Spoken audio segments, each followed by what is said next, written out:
proceed in the matter of the King on the application of Murphy and another, and the Commissioners for His Majesty's Review. Mr. Massey. Good morning, my lord. Good morning, my ladies. May it please you, I and my junior, Mr. Ben Elliott, appear for the appellants in this appeal. The appellants, Mr. Hugh Murphy and Mrs. Winifred Lynette, instructed by House Percival.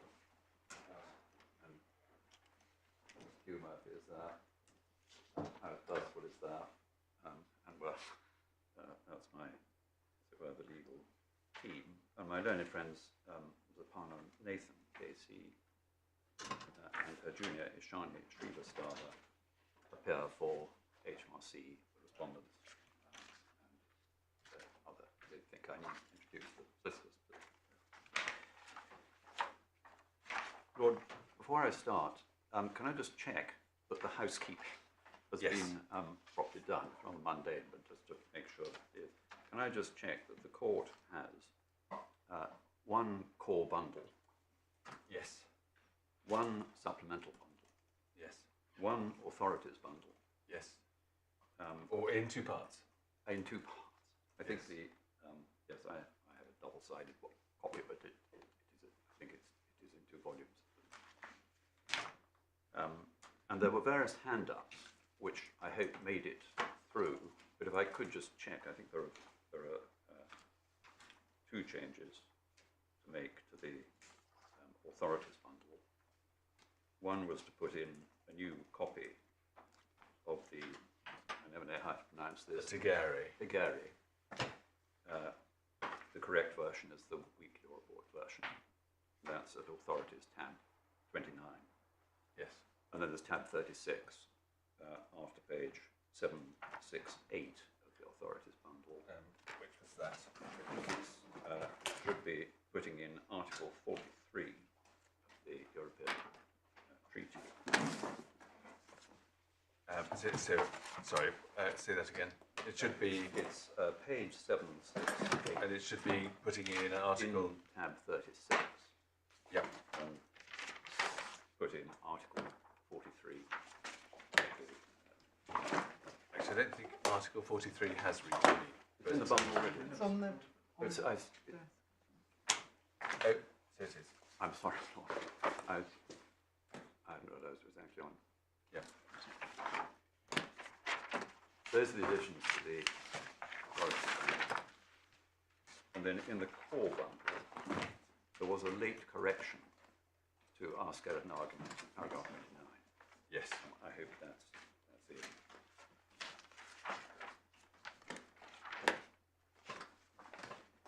My lord, may we now go to my skeleton argument? Yes, and I should say, we've all read reasonably extensively, so we know what the case is about. I'm very grateful for that indication, my lord. I'm virtually certain that we will get through this today, but I do know that I'll certainly try to follow the format of my skeleton argument, but one knows that one can be widely, or one can range widely, as it were, beyond it, depending on the questions that the court. I mean, I quite follow that. It is the case that the case has to be finished today, but I shouldn't have thought there was any difficulty about that. I'm aware it's not. By way of a route map, I would hope to stick to the order of my skeleton, touch very briefly on the facts, I mean very briefly indeed, because they were set out in the judgment, they're agreed. The approach to construction, the extra concession from judgment to Mr. Justice Chamberlain. The short point on that is that we think the approach to construction part of the judgment is admirable. We have no criticism to make of any of the any of that part of the judgment. My learned friend, Ms. Nathan, does have points to make on that in her respondent's notice. I would would hope to deal with those at the end of my opening before we get on to her case. So I'll finish, I think, with points on the respondent's notice. But the main thing is the statutory background to and purpose of the ex-statutory concession B18 in the 1999 version. Its meaning, the approach of the judge and where we think he went wrong, where we submit he went wrong. Then, if we may, the significance of the EU law. And my lord, as to that, my learned junior has submissions to make on that. He's a better EU lawyer, I may say, than his spokesman here. And so if that were permissible, that would be the way we would prefer to do it. And then I would finish up with on the respondent's notice points. Yes. That's my hoped for route map, but as I say, if there are any other ideas, then by all means take it out of line. So, my lord, the skeleton argument, which is I think at page 19, but I've got it separately, and I imagine it'd be helpful to look at it separately.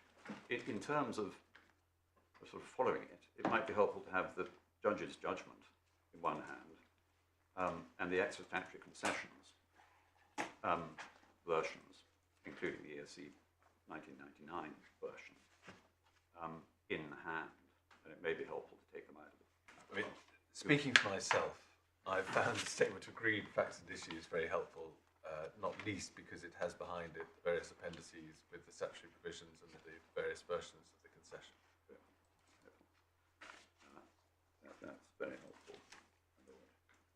So, my lord, I summarise what the appeal concerns: the construction of a legal document, being an ex-statutory concession. The specific point of construction, I set that out. I don't think I need to read that point, and I'll probably go very quickly through points 2 and 3. If you want me to read anything out as we go, please say so. I mean, as I say, we have read fairly extensively, yes. So we're familiar with what is said in the skeleton. Yes, indeed. Can I take as read paragraphs 2, 3, and 4, and indeed 5, and just pausing at the end of 5 to say that there is therefore no issue that were in the concession. We do come within it. So it's not, there's no question about whether my clients, the UK residents of a non-resident trust, which has received UK source income, there's no question of them being within the relevant part of the concession.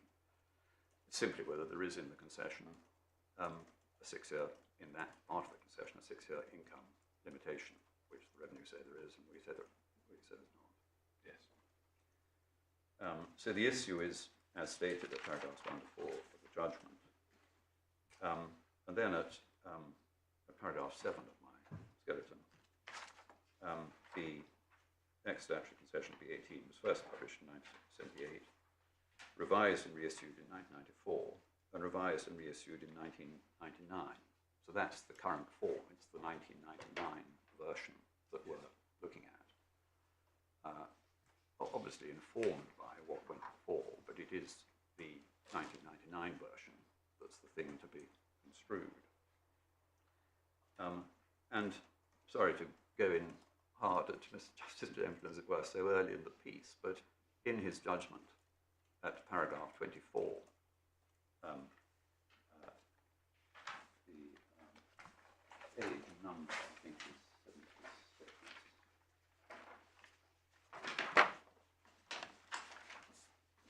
Bottom of page 75. A third iteration of ESC B18 was issued 1999, as follows, again with numbering and subheading inserted by me. And he sets out the language of the ESC B18 of 1999. But in my submission, it's unhelpful for these headings under, he's numbered non-resident trusts as number 2. I mean, as I understand it, what you really don't like is the insertion of the A non-UK resident beneficiaries between the similar concession bit and what follows. Indeed, there's no gap. There's simply no gap. The first 3 lines say a similar concession, and they go straight on without a gap into what that is.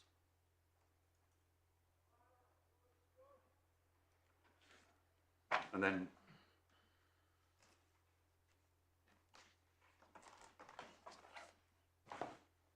yes, and then there is a gap at the end of the bit dealing with non-resident beneficiaries, and then so you've got one paragraph, as it were, starting with the words "a similar concession," and dealing with the treatment of non-UK resident beneficiaries.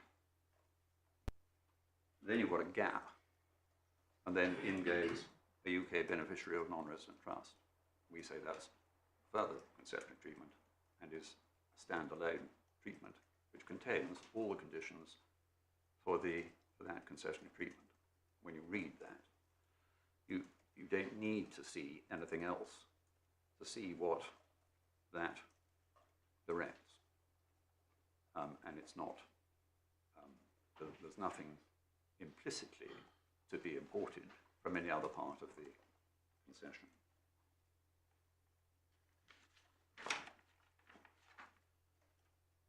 My Lord, you may have seen that there is an official version of ESC B18 in the authorities bundle. I don't need to direct you, but that's where we've agreed what's in the agreed statement of facts, that's what it says, but it's actually replicated from what's there in the official version. yes. My Lord, as regards the approach to construction, paragraph 9 of the... Sorry, can I Yes. just pause to clarify? You're emphasising the absence of a gap after the first 3 lines under non-resident trust. Do you accept there appears to be a paragraph break there, even though there isn't a gap? There's a new line. I mean, it didn't go on immediately. Yes, where that's all I'm trying to clarify. Indeed, yes, that's Thank certainly you. right. But in my submission, it is critical that the gap, the line break, as it were, is attributable to having said a similar concession will operate, and then it explains what that concession is.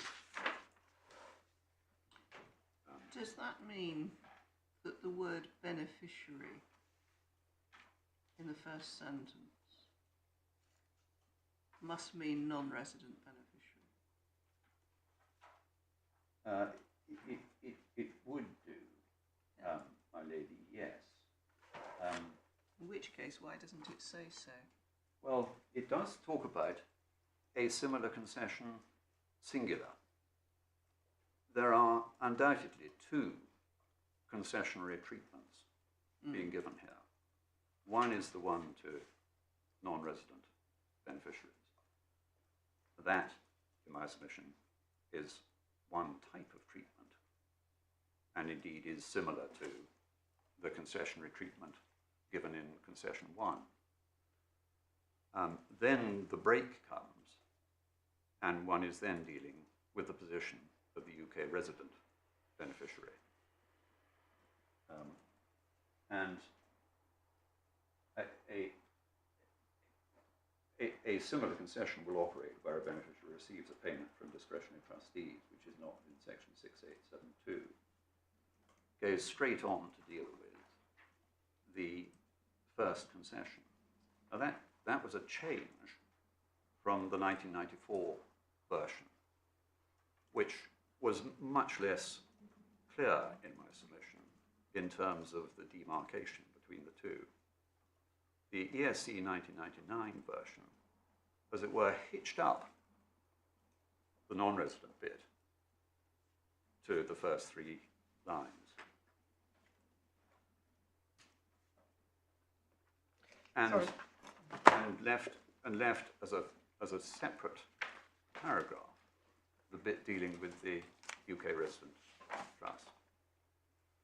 And it may be that it's the words that a similar concession will operate where a beneficiary is a hangover from the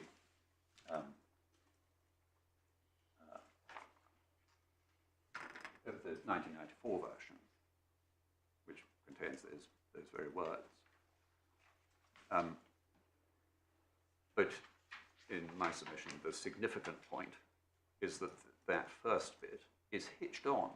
So the first bit dealing with the non-UK resident beneficiaries is hitched on for that first sentence, opening sentence, so as it becomes one paragraph.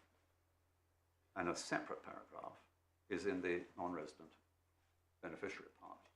And that, in my submission, does make perfect sense, because the the resident beneficiary part, the UK resident beneficiary part, is according a completely different treatment to UK payments to UK resident beneficiaries, giving it the benefit of Section 687 of the ICTA 1988, which is what we call the credit mechanism. It's the way that the payee gets his tax credit. It's actually grossed up to be treated as a net payment, net of,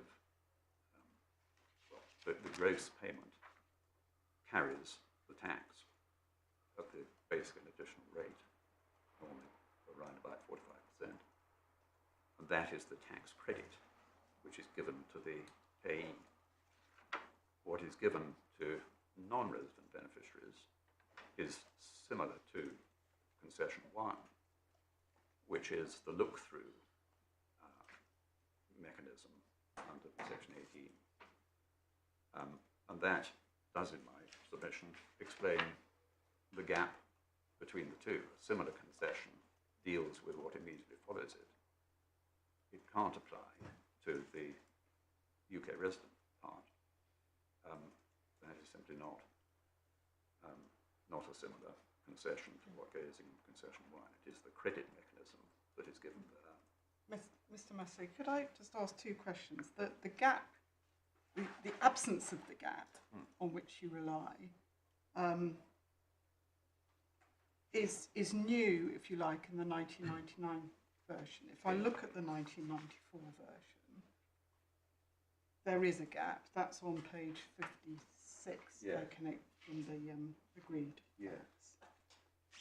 So I think as I understand it, as you say, rightly say, we're construing the 1999 version, and you're placing reliance on a gap that was introduced in that, Indeed. or removed in that version. Indeed. So. Indeed. I'm placing reliance on that gap being moved, and also on a further gap being removed in the UK beneficiary part, if I can call it. I've called them concession 1, concession 2, and concession 3. But Mr. Justice Chamberlain referred to them as concession 1, Yeah. 2A, and 2B, and I'm happy with that Yes. terminology. Okay. And I understand that other gap being removed is if you look at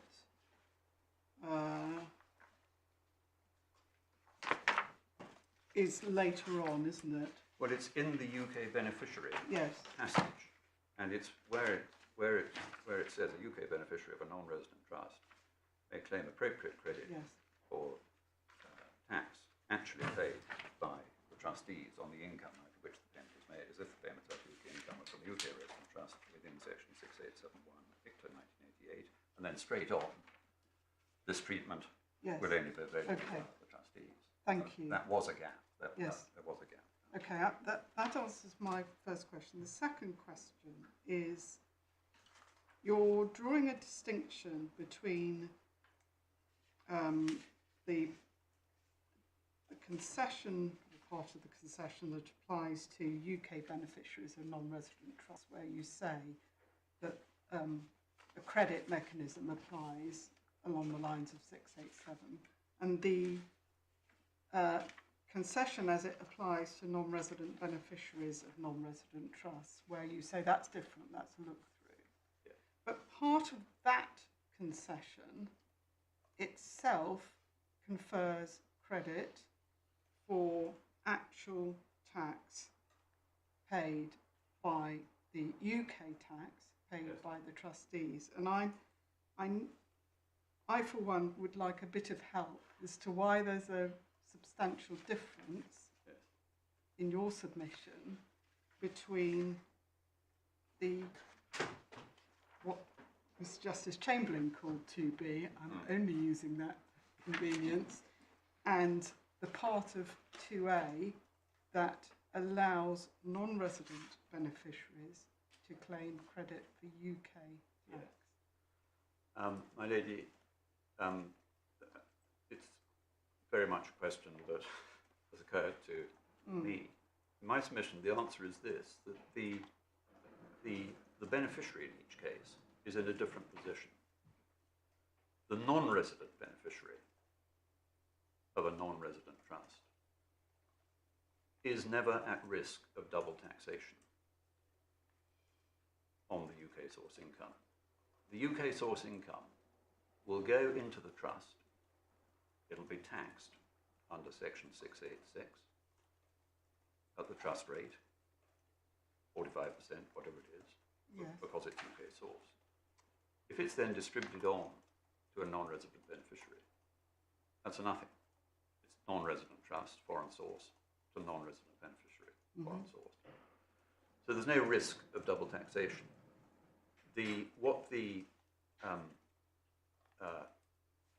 non-resident beneficiary won't relish in that is the fact that the trust has paid a high rate of tax, where if the non-resident beneficiary had got it directly from the UK source, he or she might well have paid a lower rate of tax. So what is being offered is really treated like concession 1. Treat it as though it's actually come from a UK resident trust, and you've got look-through. There's no mention of section 687. I appreciate that, but what's the purpose of that credit? To allow, if the non-resident would be liable on that income, the non-resident is going to be liable to UK source income. But this isn't UK source income. No, but if it's direct, if it's from a UK trust, it would be UK source income. And the purpose is to treat the non-resident as though he had received the income from a UK source and paid tax or whatever the appropriate rate was for that beneficiary, rather than the high rate of tax paid by the trust. That, in my submission, has to be the difference, because they are clearly intended to be different treatments, and that is the effect that would happen. So the effect of the non-resident beneficiary, instead of the income coming through the trust and being taxed at a high rate, at a trust rate, the non-resident beneficiary is in effect given the benefit of his or her own rate, own individual. Well, I don't think that's what it says. It says claim credit for the tax. It doesn't say can get a refund. I wonder if it's more for the purposes of the non-resident's own jurisdiction and their ability to claim credit there. In terms of So, claiming, because when it says you can claim credit, it doesn't say I can go and get a refund of that tax. You think that's what that means? I think it's what it means, because I can't think where the credit would come from anywhere see. else.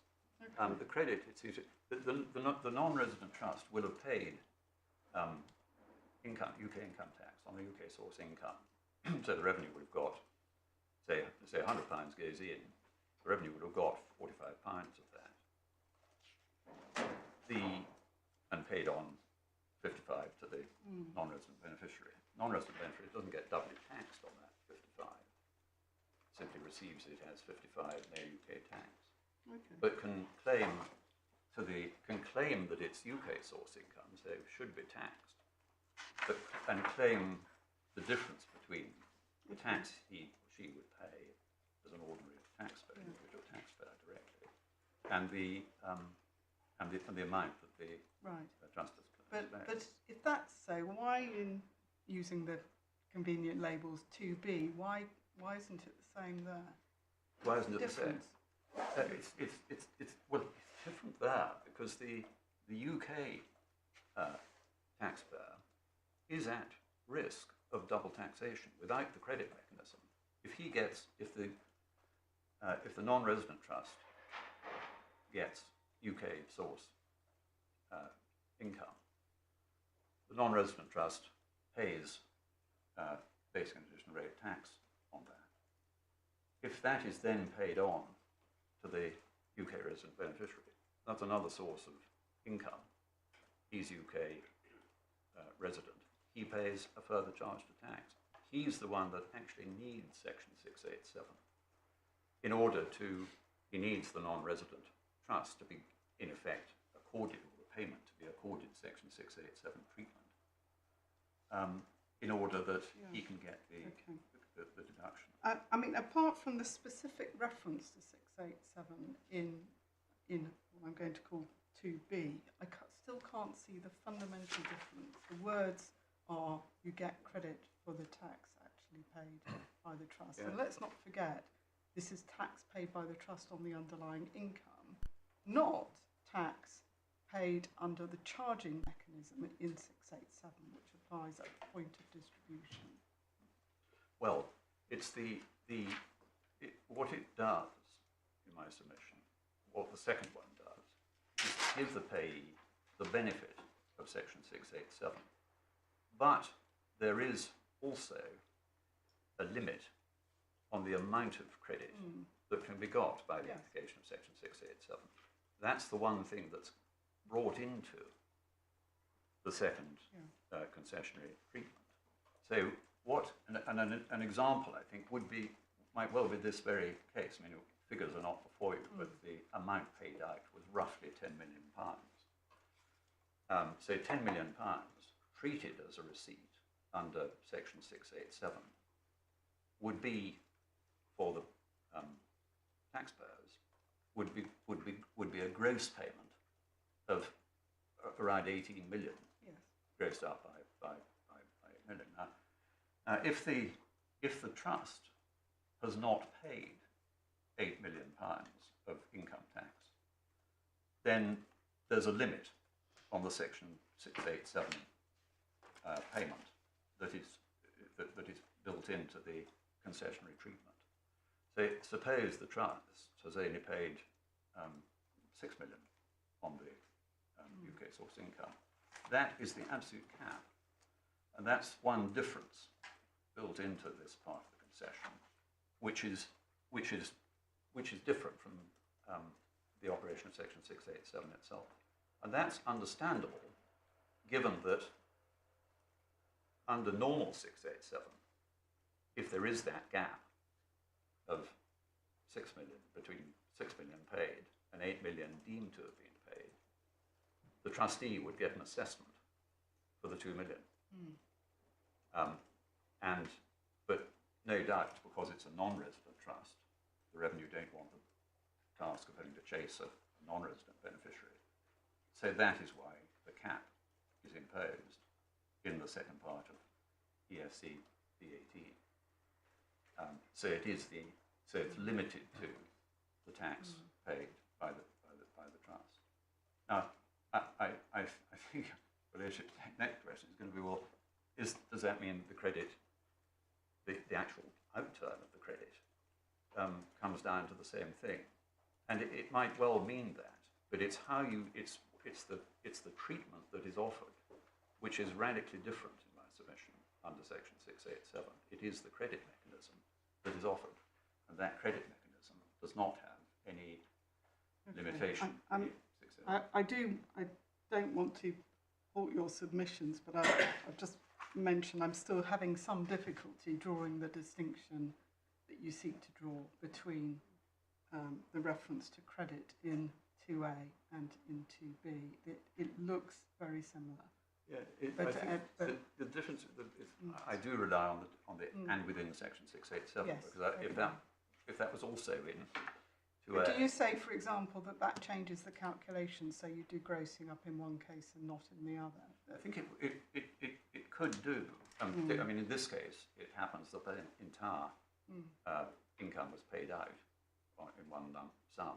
I think it could make a difference if there was a smaller sum paid out, and the tax capacity bit had not yet been breached. And under section 687, the grossing up treatment may give a different result. I'm afraid I haven't done the calculation, but I think that may be the result. The other thing, my lord, is that the language in concession 1A, as we call it, concession 2, as I call it, the language is very much the language of look-through. When one looks at the way it's couched, it's these words just below the first 3 lines, below a similar concession. Where a non-resident beneficiary receives such a payment out of income of the trustees, in respect to which, had it been received directly, it would have been chargeable to UK tax, and which is taken straight from concession 1, where that payment is made out of the income of the trustees, in respect to which, had it been received directly, the beneficiary would have been entitled, etc., etc.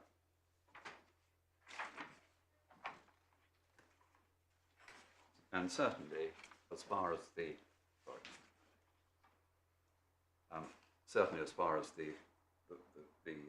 relief with which the credit is couched, the one above that, may claim relief under section 278. That is clearly looked through. Yes. No doubt at all. And so, and certainly I've looked long and hard at the same part of that concession that we've just been through, and that does seem to me to be the explanation for that being on one side, and but putting the UK beneficiary and dealing with him separately in a different part. Thank you.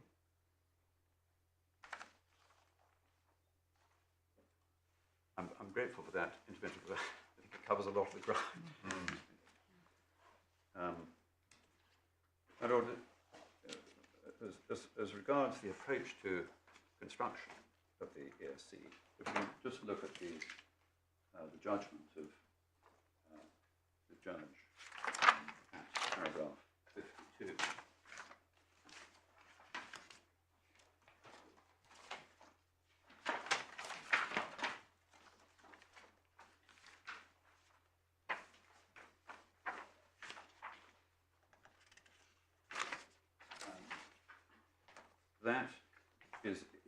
That is entirely right. I mean, we've set out in our skeleton, we've homed in on 52 and 53, and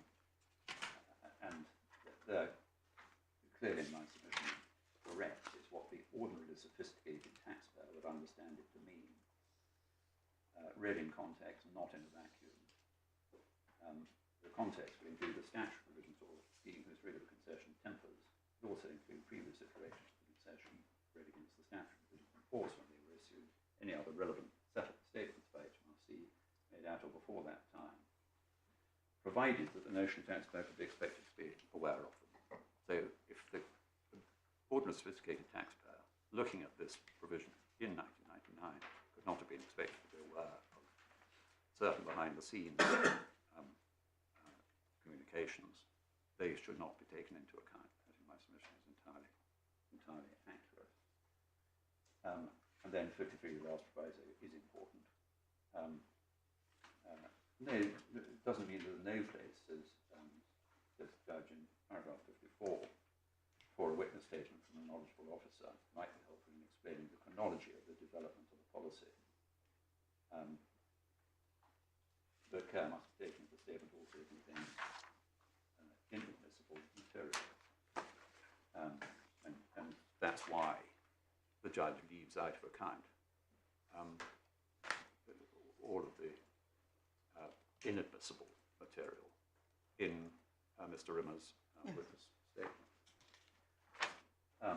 And the principles of construction are, again, accurately set out.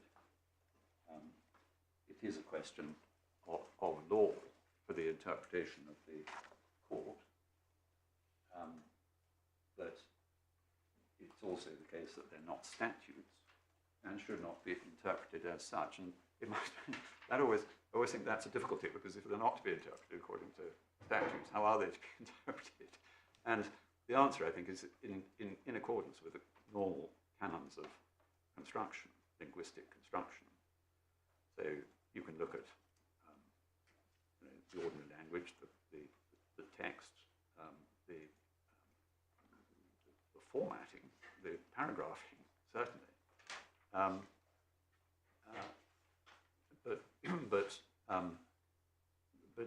But quite where you stop in terms of statutory construction, in terms of the canons that would be brought into statutory construction. I mean,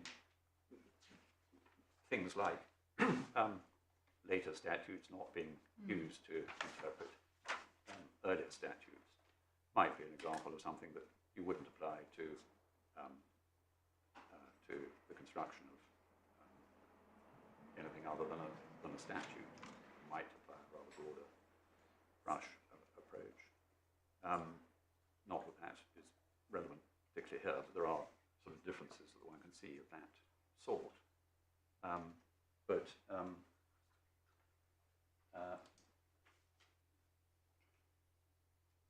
And then the principle expressio unius est exclusia ponterius.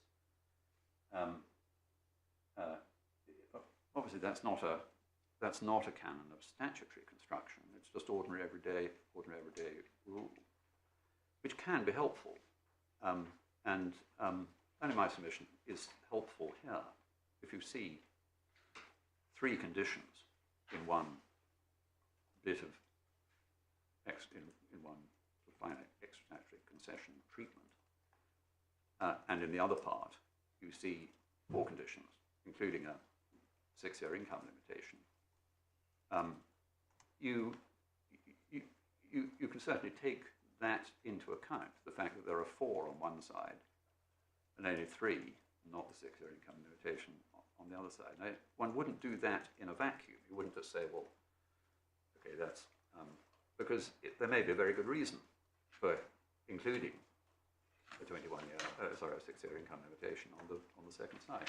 Where there's no such reason, and actually there's a very good reason for not doing it, in terms of the fact that Section 687 does not have a 6-year income limitation, but Section 18, Finance Act 1973, from which those words, the 6-year income limitation in concession 1, comes, then there's a very good reason for them being on one side for the concession, but not in the third concession, the Section 687 concession. So the expressio unius principle needs to be looked at in context, but it can certainly be used in just saying, well, unless there's a very good reason for bringing in that fourth condition in the earlier part of the concession, unless there's a very good reason for bringing that into the third concessionary treatment, there's no reason to do it because the draftsman's brought in 3 out of those conditions, but not the fourth. And what's more, he's brought them in identical terms. I mean, you must know where they come from. So you think, well, why on earth, if he meant that, why on earth didn't he put it in?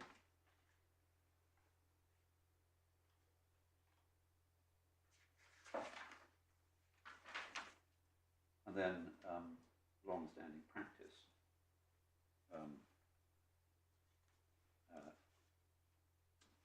And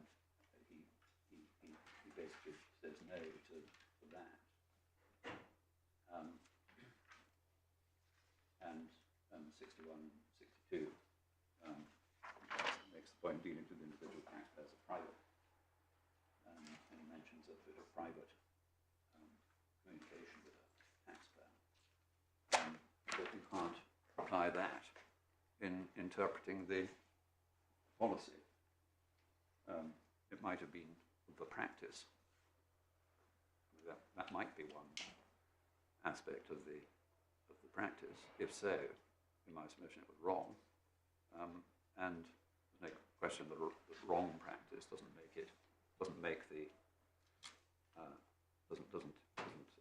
have any impact on the proper construction of the concession. And it will simply be an example of the concession being misinterpreted and wrong.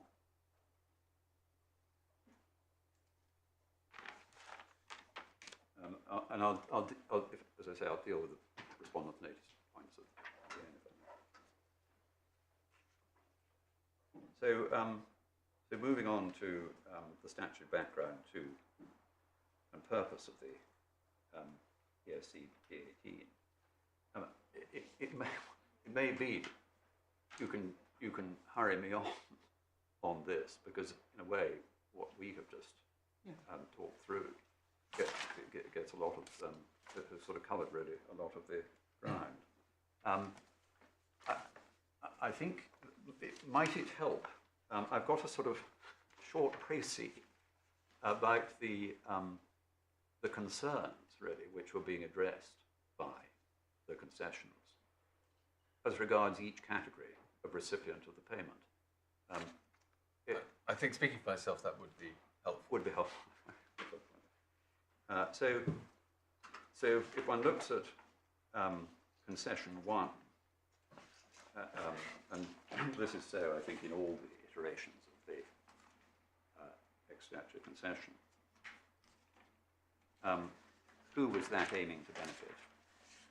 That, in my submission, was aiming to benefit beneficiaries, typically non-resident, of UK resident trusts, who, if they had received... Sorry, say it again. It's aimed at benefiting beneficiaries. Beneficiaries, typically non-resident, of UK resident trusts, who, if they had received the underlying trust income directly, would have paid either no tax or less tax. An example is FOTRA securities, for example, free of tax. The FOTRA is free of tax to residents abroad, so basically exempt gilts. If received through a UK discretionary trust, they could be taxed. The interest could be taxed. And going out to the non-resident beneficiary, he would just be getting money, so no exemption for him. He's much better off claiming, in effect, sidestepping the Section 687 mechanism and saying, I'll go straight through to the underlying source to be treated as receiving the underlying source. He does that. If it was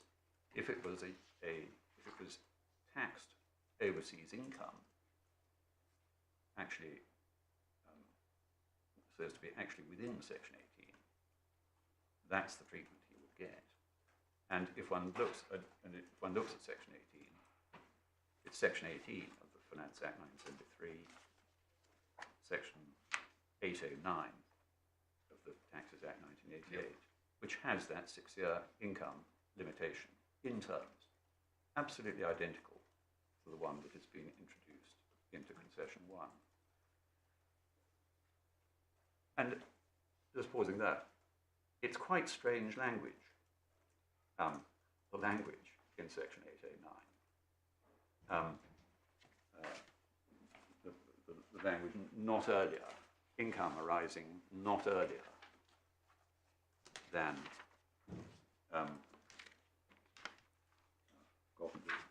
Not earlier than 6 years before the end of the year of assessment in which the claimant was made.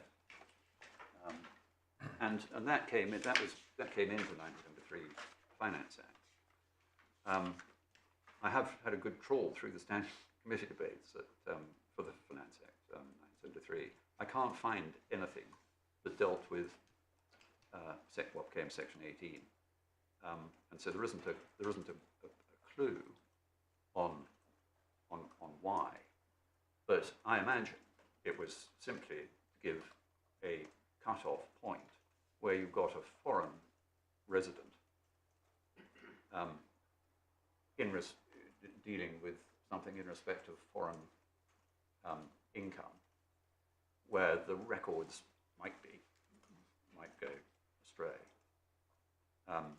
So it could be, that could have been the reason, but simply I don't know the reason.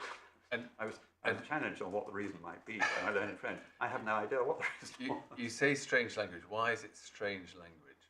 It comes nowhere in any other tax provision in that form that I've seen. There are limits for assessment, for example, time limits for assessment, time limits for claims, which have normally a normal time limit for a claim. I think at that time there was a 6-year time limit. It's now changed very slightly, and it's changed over the years. At that time, I think it was a 6-year time limit for a claim. Certainly in 1999, I don't think that had changed before that. So that was, but it never put it in that language. This language is taken directly from Section 18 and Section 809 of the. I mean, the sense of Section 18 or Section 809 is clear enough, isn't it? It is. It is. But I mean, the fact that it's in those exact words does confirm that it is clearly an extension of that look-through relief. It's not just something else. It's an extension of look-through relief. It even uses the words, I think in the 1973 Act, there was a backstop of income before 1973-74. Even that's gone into the 1978 version of the of concession 1. Yes. So I think that's... And just so I understand this, in the case of your non-resident beneficiary who's entitled to this credit, there he can make a claim for the money, for the tax? He can treat himself as being in receipt of the income directly, so that there is simply no tax on him. So he sidesteps the Section 687 mechanism, and he can basically look through to the underlying. So in circumstances where tax has been deducted, and then the net amount comes to him, but it is one of the cases specified in the concession, he can say, regardless of whether he would otherwise be liable for tax, I want that money, can he? That's exactly right. I think what the statute language is relief or exemption as appropriate will be granted. And it's if one looks at, the concessional treatment is set out. We take the 1999 concession. Yes. And it says where that payment is made out of the income of the trustees, in respect of which, had it been received directly, that a beneficiary would have been entitled to exemption in respect of forfeit securities, for example. In fact, it's absolutely plain that you can claim repayment. The beneficiary may claim that exemption or relief, or where the beneficiary wouldn't have been charged for repayment of the tax treated as deducted from the payment, for an appropriate proportion of it. So that is look-through, and in a way, look-through is an add-on to, look-through in section 18 was an add-on to the credit mechanism in section 17. The credit mechanism applied.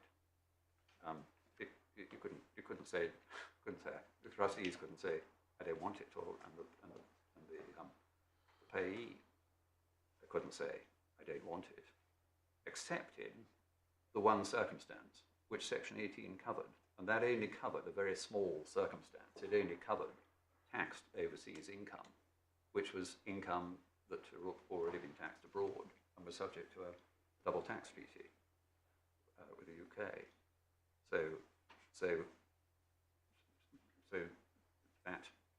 that will have come into the beneficiary, and in respect of that income, but that income only, the beneficiary could say, "Please sidestep. I don't want section 687 treatment. I want section 18." So the normal position was 687, and it's in the look-through provision that you have this 6-year income limitation, but only in that provision. Yeah. So that's concession 1, and then concession 2 was aiming to benefit non-resident beneficiaries of non-resident trusts, where the trust had received UK source income.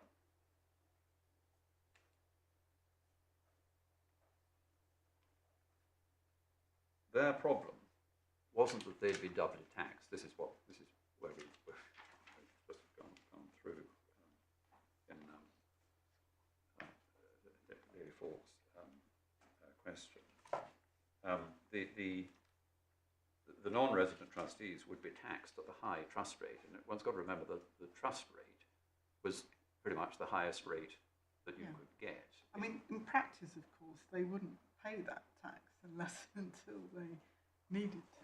So no, UK they sourcing, wouldn't always have paid it because they'd always paid it on the way in. Well, they would have suffered withholding tax normally on the way in. It was some of it. I think it would have been paid on a deduction of 20% or something. Yes. And then they would have paid the They difference. would have had to choose.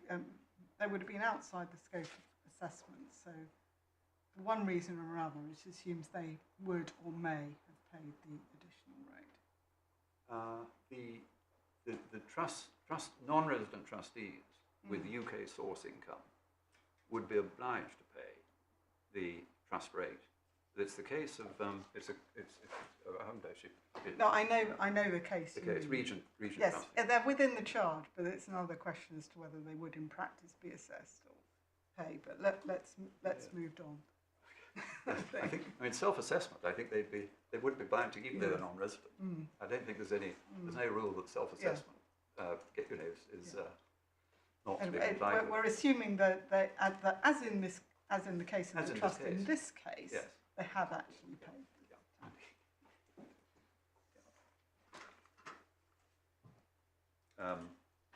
So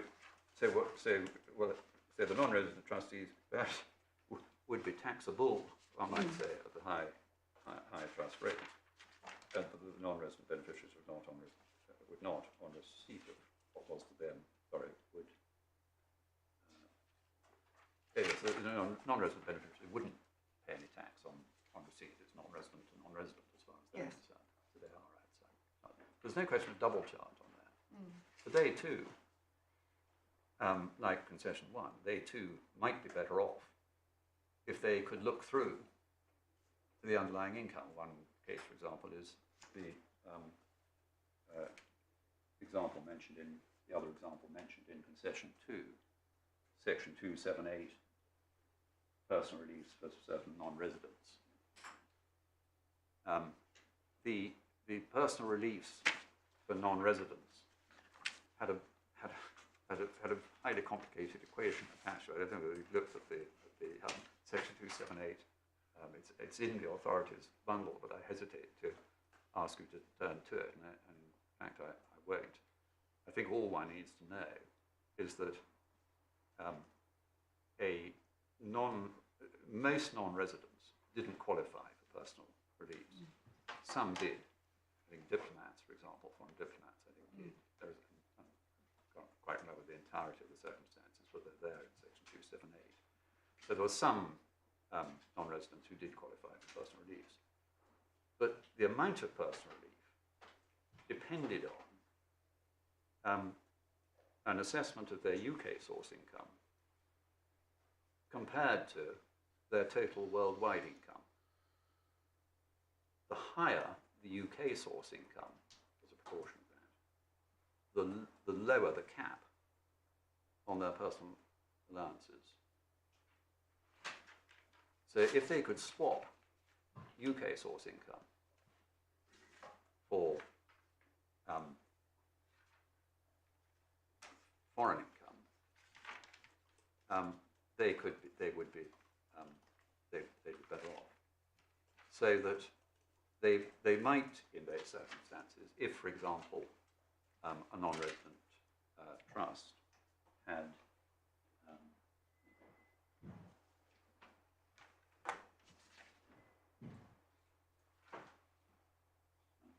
just wondering quite how this does work. I think it may be the other way around. If the cap's lower, you wouldn't want to say you've got UK source income, which is what the concession would allow you to do. Yes. So anyway, I think we've got the gist. So That that might be a reason. It may be advantageous to claim those To personal claim reliefs. the look through. Yeah. And the other part of it, I take it your ladyship's problem with the wording of that, but certainly the overall wording would suggest that was being perceived as an extension of the look-through provision, not anything else. Okay. And the absence of the words within section 687 in my submission do make that quite a stark difference. So those two concessions, and in my submission, concession 2 in that respect was similar. Concession 2A, I think the judge called it, but my concession 2 makes it similar to concession 1. But concession 3 was different and was aiming to help UK resident beneficiaries of a non-resident trust, where the trust had UK source income. Because their problem was a much more significant one, which is that they would be doubly taxed. So the rate of tax under concession 1 and concession 2 was never going to be higher than the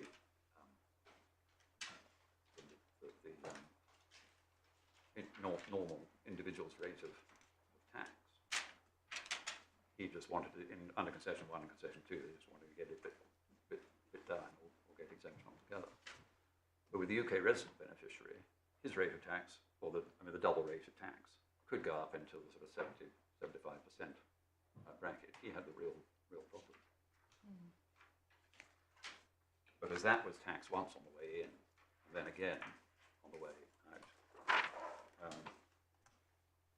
in at the trust rate, and out at whatever his personal rate was.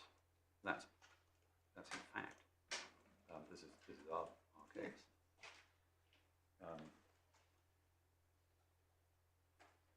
And so the answer under concession 3 was a simple: treat the payment as being from a UK resident trust and as being within section 687.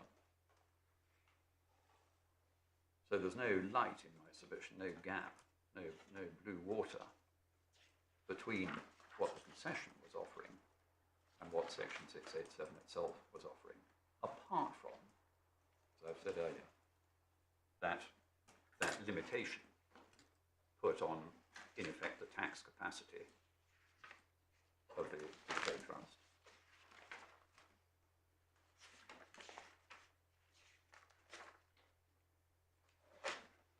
Mr.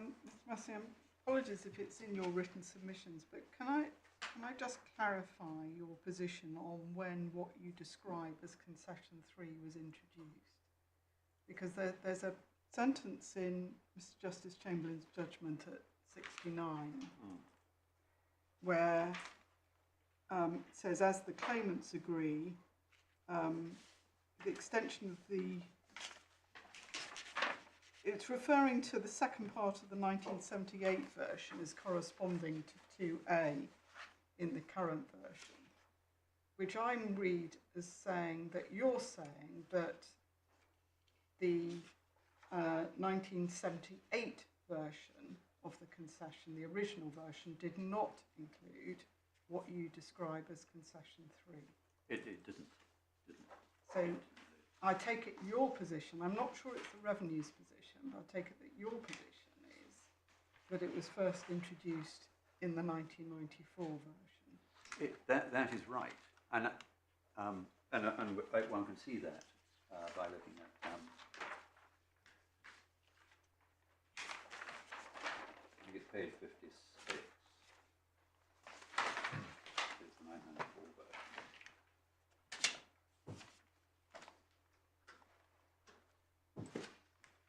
And one see this is certainly the embryo, I think, of 1999, in that we have a similar concession will operate, then we have a gap, and then we have where a non-resident beneficiary receives such payment out of income of the trustees. That bit is clearly recognisable as concession 2A in the 1999 version. Yes. Then another gap, a UK beneficiary of a non-resident trust may claim credit for UK tax actually paid by the trustees on the income out of which the payment is made. And then another gap, this treatment would only be available where the trustees, etc. Now, those words, the UK beneficiary of a non-resident trust, may well have been the introduction of the credit mechanism for UK resident beneficiaries, but they lacked the crucial bit. I see. The crucial bit being the reference to 687. The crucial bit being the reference to section 687.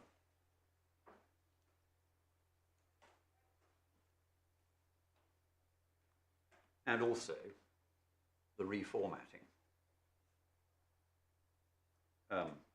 Say that this treatment would only be available where the trustees make trust returns. All of that in the 1999 version is attached to the UK resident trust bit, the UK beneficiary bit. And all of the bit above that is scooped up into the similar concession bit. So if we had been arguing these points at a time when the 1994 version was current, what would the outcome have been? It's a very good question, my lord. I would have been arguing, like anything, that the UK resident beneficiary bit was the credit mechanism, and I'm sure my learned friend would have been arguing the opposite.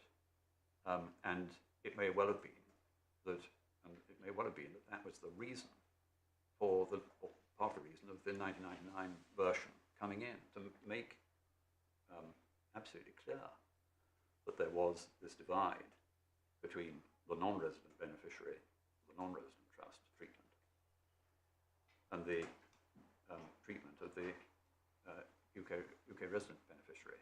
So to be clear, on your case, there was no actual change between 1994 and 1999. As a matter of substance, what happened was that the position was made clearer. Indeed. It's much harder to make out in the 1994 version, and if one was able to construe the 1994 version in hindsight with the benefit of the 1999 version, one would be able to make the point very much more clearly. But I don't think one can do it that way round. But the 1999 version, one might ask, why was that? Why was it done? Why were those changes made? Why were the words within section 687? and the formatting changes made, if not to make those things clear, if not to make clear that the concession 3 was a freestanding concessionary treatment with its own conditions. Didn't need to look at it anywhere else. And whereas concession 2A or 2 was seen as a similar concession, it didn't have its own conditions attached, and therefore it made much more sense to treat that as having the conditions of. As I understand it, is your case that in relation to what you call concession 2 or 2A, whatever, the latter part of concession 1 would apply? Yes, my lord, simply because there are no other conditions stated in it. It's got no. You expect it to have some conditions. You certainly expect the look through for section 278. That's a clear look through to have similar condition. It's derived from the same section 18, so you'd certainly expect that to have the conditions of the first. But going on to the concession 3, you wouldn't expect an 18-year, a 6-year limitation period for section 687, Okay. and you don't have it. So just to be absolutely clear, in relation to concession 2 or 2A, you say, as I understand it, that the words "a similar concession" import all the conditions in concession 1, including the 6-year time limit, the obligations on trustees to make trust returns, and indeed the fact that the beneficiary has to make a claim within 5 years and 10 months. Is that right? That is It's the last 2 paragraphs of concession 1. Yeah, I think that is right. That is right. I mean, that is, and that's what is imported in that case, in that context, by a similar concession. Thank you.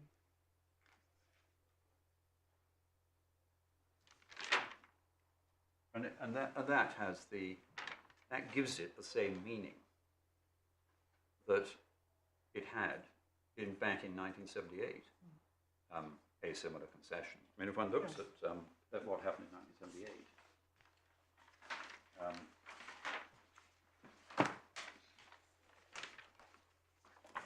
Page 52, I think. it's 52. I think.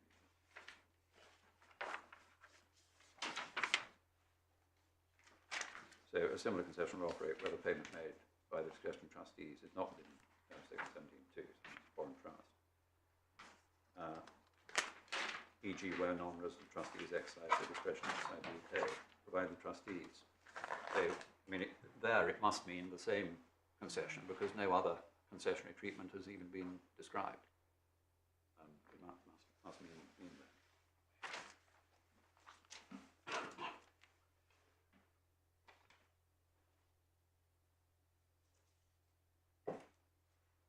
And in my submission, it is significant that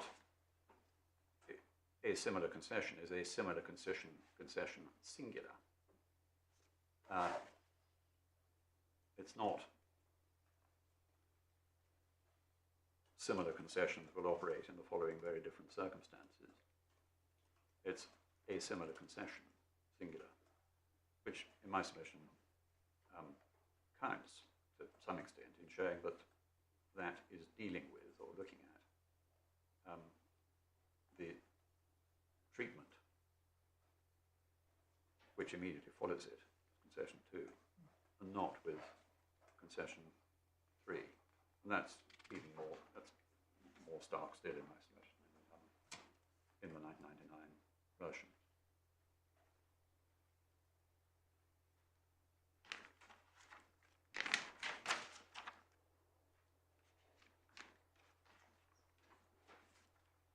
My lord, I'm not quite sure where we've got. No, got to. I think we're probably proceeding quite efficiently. I think we are but not proceeding necessarily at by pace, reference but where we to the structure of your skeleton. But I think we are covering the ground, aren't we? I think we are going to. I think I have. I think you have my précis of concession 3. That's simply somebody who's going to be doubly taxed and needs the credit mechanism in section 687.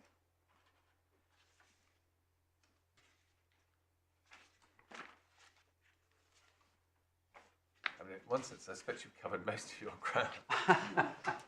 I sort of almost have. But just to be absolutely clear, this is going on to, if I can race on to page 31, paragraph 35.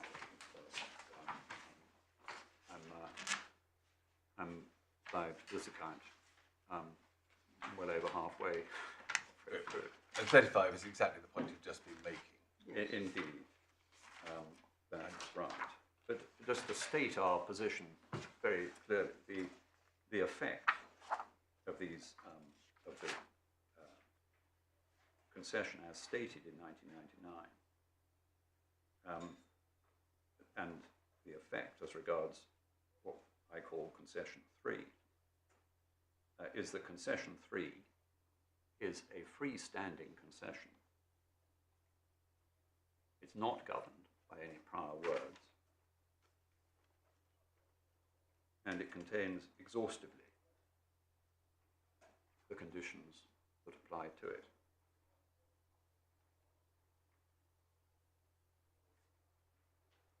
That, in my submission, is entirely correct as regards text and language, but it also conforms completely with the statutory context.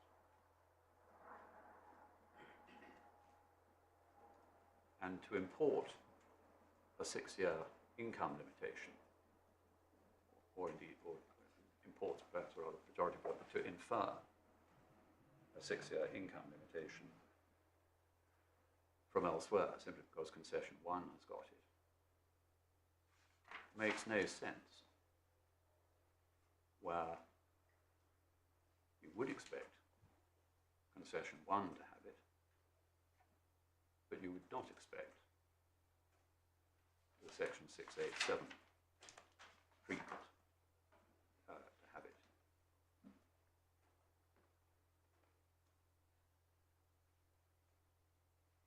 One and two on your numbering. Well, 1 and 2, insofar as 2 brings it, 2 follows 1, but yes, you wouldn't expect,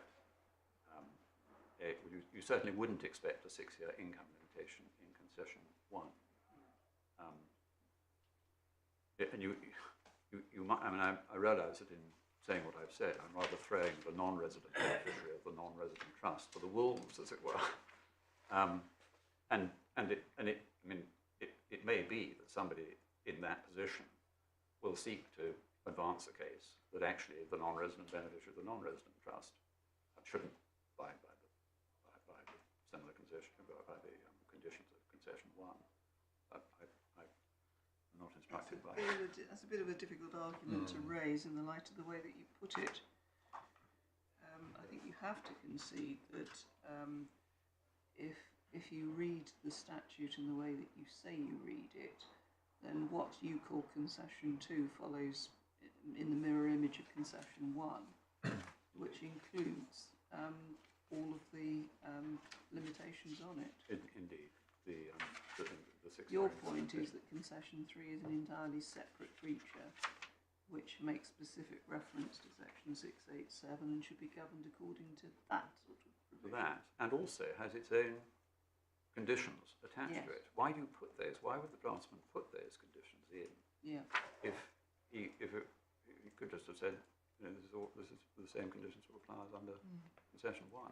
Yes. He's singled out these 3, stuck those in. Yes, it is quite difficult to follow on any basis because those conditions are also in the 1970, or versions of them, are also in the 1978 version, which you say related to non-resident beneficiaries. So on your approach, they've now, the text is there, but now attached to what you call concession 3, which was introduced later. Indeed, indeed, and only attached to those, Yeah. those conditions.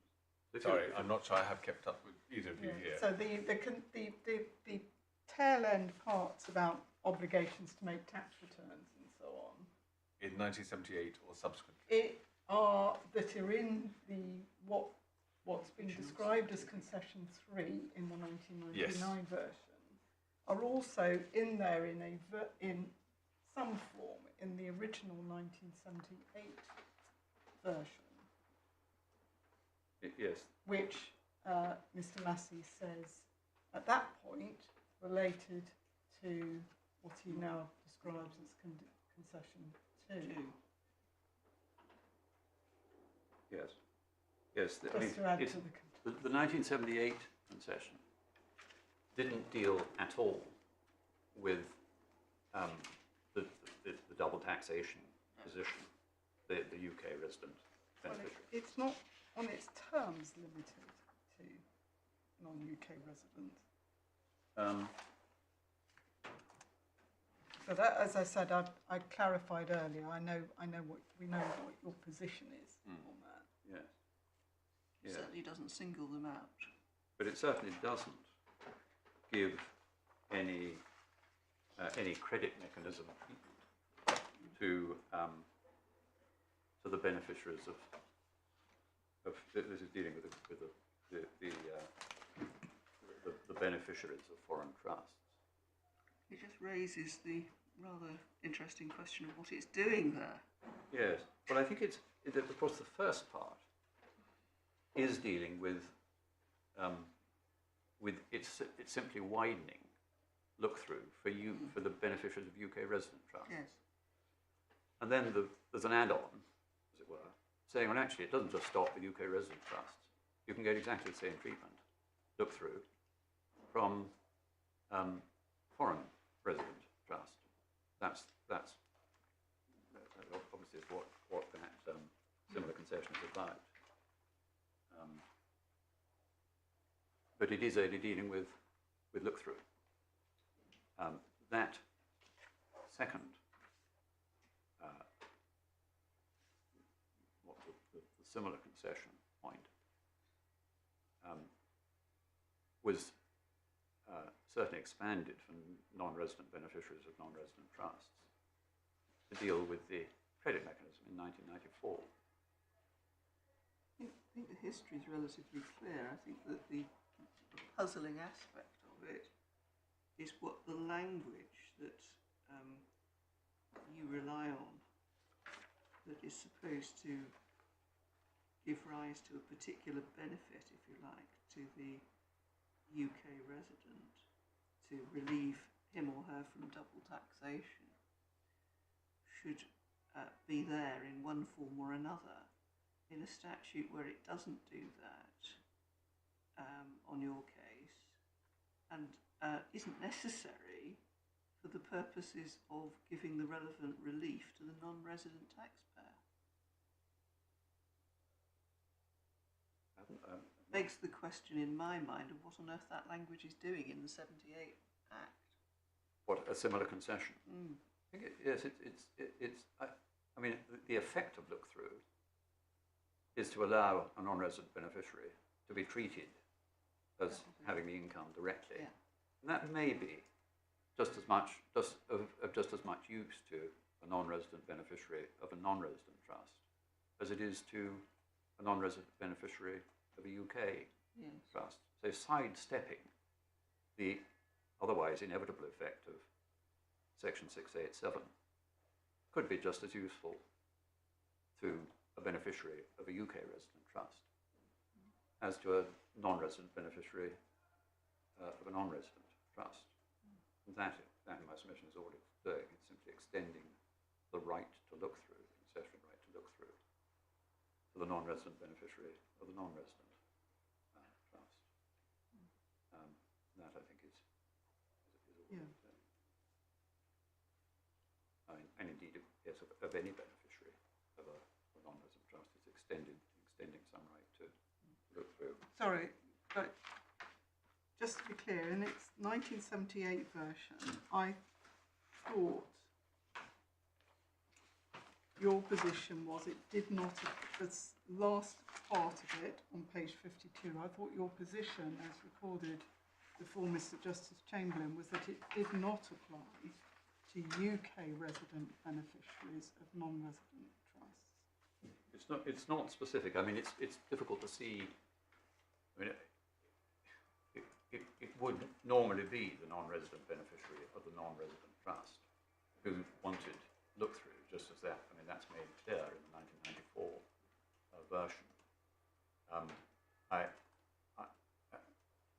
mean, if that was my submission, that was my submission.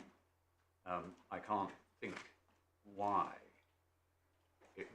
why that concession of look-through would benefit the same concession as is given in the first part, would benefit a UK resident beneficiary of a non-resident discretionary trust. But my position, my lady, is that although 1978 and 1994 are context, it is the 1999 version that we need to look through. And in my submission, so the ordinarily sophisticated taxpayer, in looking at this in 1999, would, in my submission, ask himself, knowing what the 1994 version said, he'd ask himself why the changes in the 1999 version, both formatting and added wording, if not to make clear three things. The first is that concession 3 is separate from concessions 1 and 2.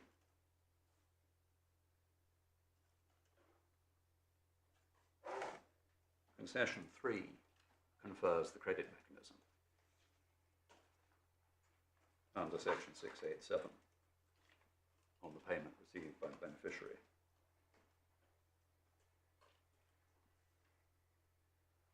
And concession 3 alone carries the stated conditions set out in absolutely the same words as in concession 1, but not the fourth, not the 6-year income limitation.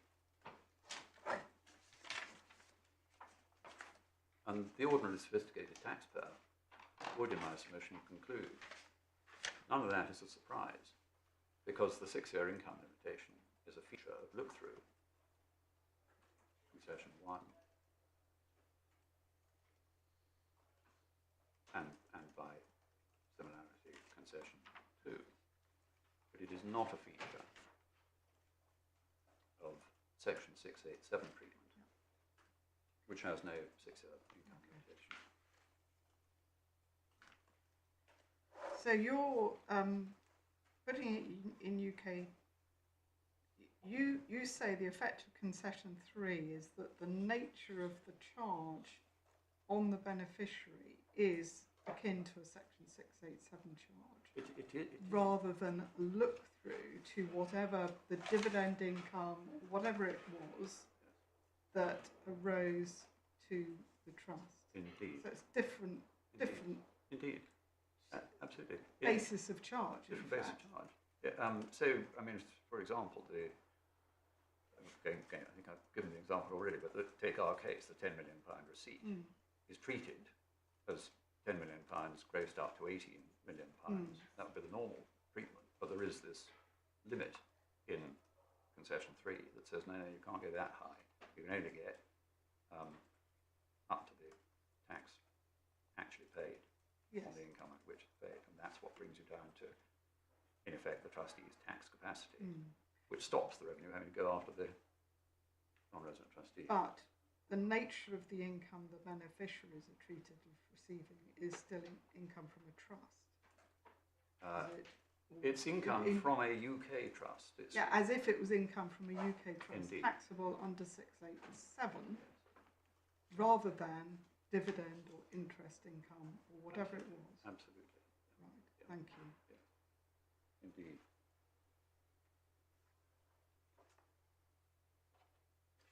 And that in my submission is what a sophisticated, ordinarily sophisticated taxpayer would ask. But it's not a question which is dealt with by my learned friend, Ms. Nathan, or the Revenue, or indeed Mr. Rimmer. If we go to Mr. Rimmer's witness statement on what the changes, what caused the changes between 94 and 99, he's fairly. This is the amended version. This is the amended version. It's in the bundle at core bundle, page 233.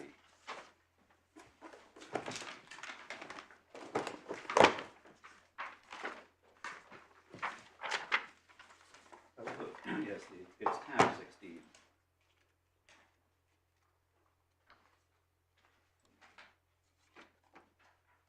And it's at paragraph 35 on page 233.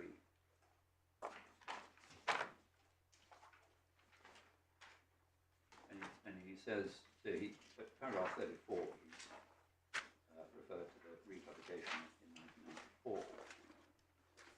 Then he says, as a result of these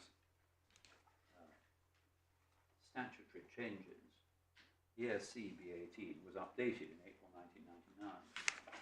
The updated concession provides as follows. And then he sets out in his witness statement a formatting of the 1999 version without the rather crucial formatting changes that there are. But that aside, that's a small point. But he ventures no reason for the added words and the changes in formatting, or indeed doesn't really say what the word changes, other than updating tax sections, was about. And my learned friend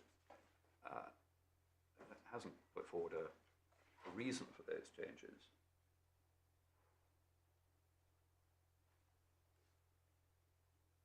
And the judge did not address them. And he very fairly acknowledged that he'd overlooked my submissions on them in his first draft judgment. That's at paragraph 87 of his judgment.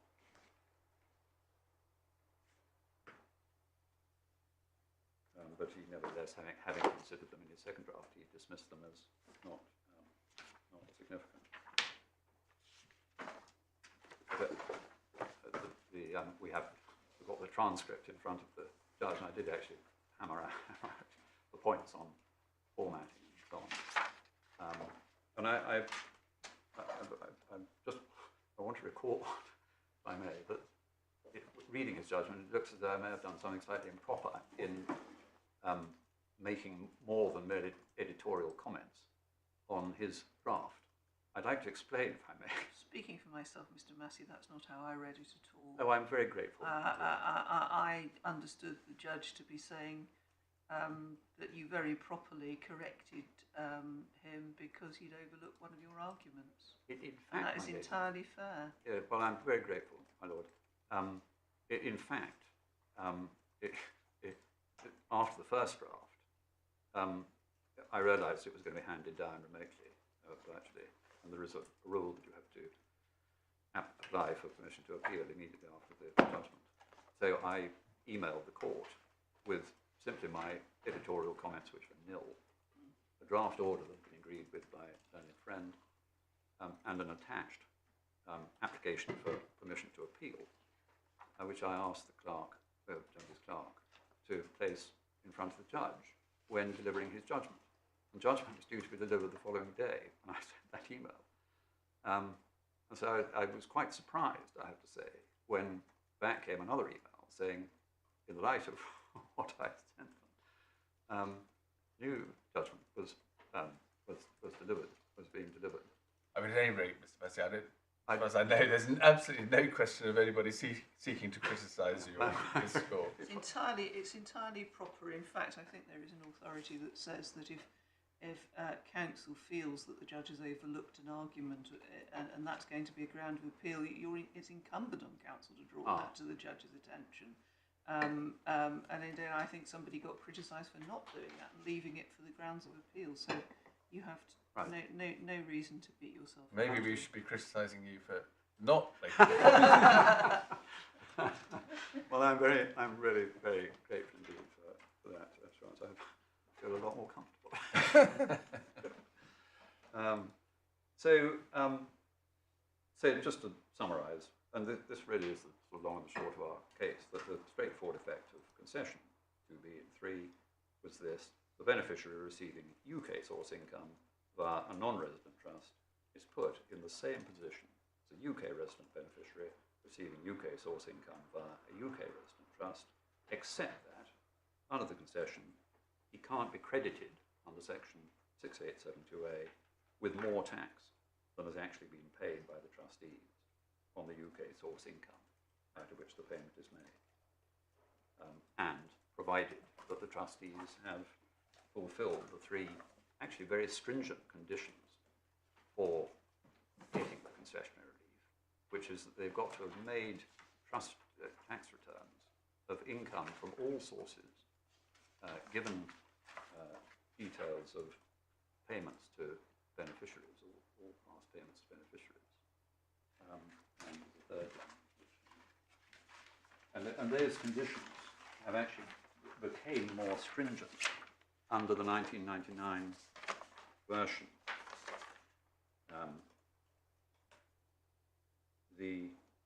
Under the 1994 and I think 1978 version was that the claim could be made, but the trustees had to then put in trust returns. So it wasn't a condition which had to be fulfilled by the time of the claim. But now, under 1999, you have to put in all your trust returns.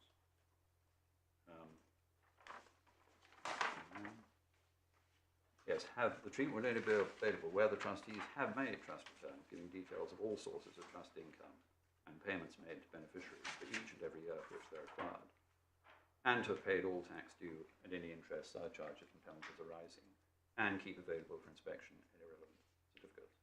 So they've got to have been completely upfront on every detail and paid their tax before they can make a claim.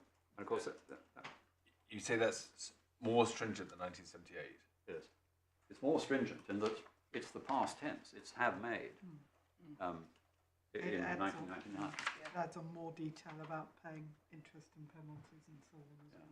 I mean, I follow that there's more detail. Is it different in substance? 1978 said, provided the trustees have submitted for each year trust returns which are supported by the relevant income certificate, and which detail all sources of trust income arising and payments made to beneficiaries. Yes, I mean, I suppose in 1978, it's just provided the trustees have submitted for each year trust returns supported by the relevant income tax certificate. So even if you put in a trust return that hasn't got income for all sources, or indeed but they have to detail all sources of trust income arising and payments made to beneficiaries. But I think is it 94? Yes, it's 1994 actually. In the case of at the bottom of page 56, it's this treatment only be available where the trustees make trust returns supported by the relevant income certificates. That I think has hardened up into a past tense as opposed to a present tense. Yes, I see. So that in relation to concession 3, there's been a hardening. It's been a hardening. which in my submission makes the claim part, the reliance on the fact that it's because these reliefs required claims to be made, whereas Section 687 applied automatically, makes it doubly hard to maintain. The onus for a valid claim was entirely on the taxpayer to have made all the returns, paid all the tax, etc. And the other point about the claims aspect is that Section 687 itself, statutory, will involve a claim to credit made by the beneficiary. So if the beneficiary wants some tax back, he needs to claim it back. He can't do it in any other way, and it won't be done by osmosis. And although he can claim it in his tax return, it is still a claim, and will mean that the revenue will need to check not just his tax records, but the trust's tax records to see what their tax capacity, for example, is. So when the beneficiary makes the claim tax credit, tax repayment under Section 687, that tax is assessable on the trustees to the extent that they lack tax capacity to offset it under Section 687(2)(b). There will always need to be checking, and there will always need to be some sort of claim made by the beneficiary. So this argument that it's all about it's all because these concessionary reliefs need a claim. Well, that's why 6-year income limitation should be applied. Is just it's not correct. It's not nonsense. But slightly jumping the gun. So, my lord, where did the judge go wrong? We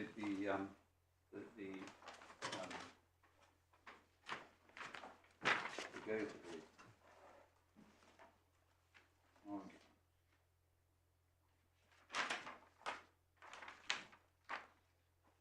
So it's at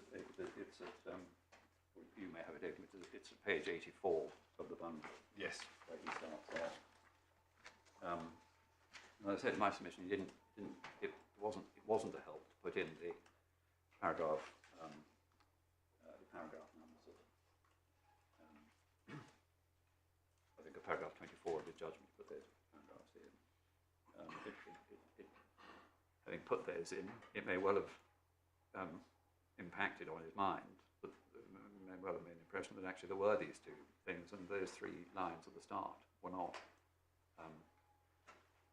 part of the same paragraph as the concession that immediately followed.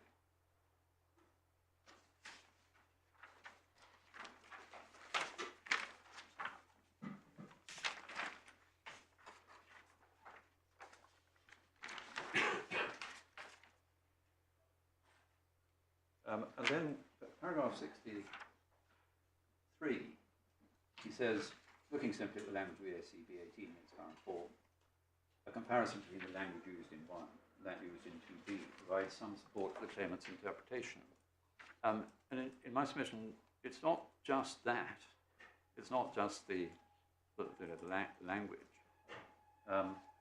It's the fact that it's exactly what you'd expect. It's in context.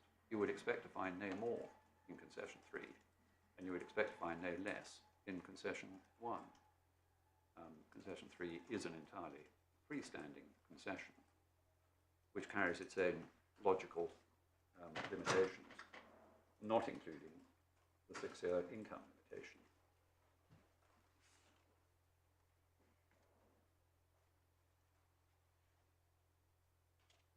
Then he says in 64, the relevant part of section 1 is as follows, and then he cites relief or exemption. And then at 65, he says the first part of this passage marks the relief subject to the 6-year income limit. The second part contains the proviso.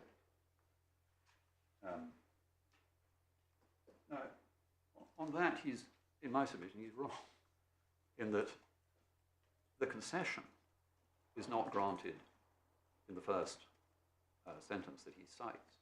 The concession is granted by the very long sentence that precedes it. That's the concession of treatment. If one looks at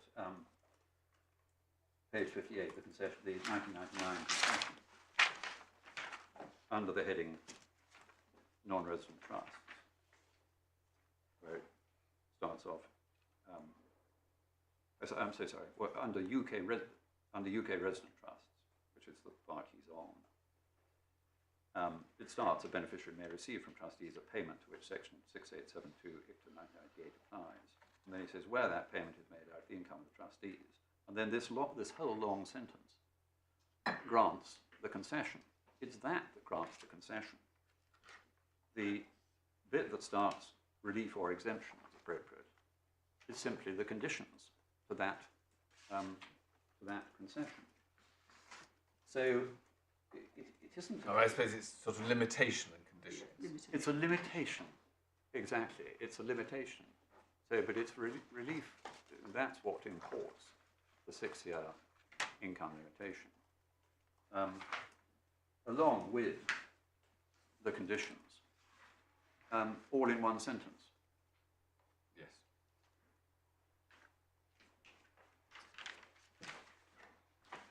And that, in my submission, makes it difficult to construe the words "a similar concession" as being a similar concession only in only an extent. The concessionary treatment is what it's about, and that's in the top sentence. Everything else is limitation.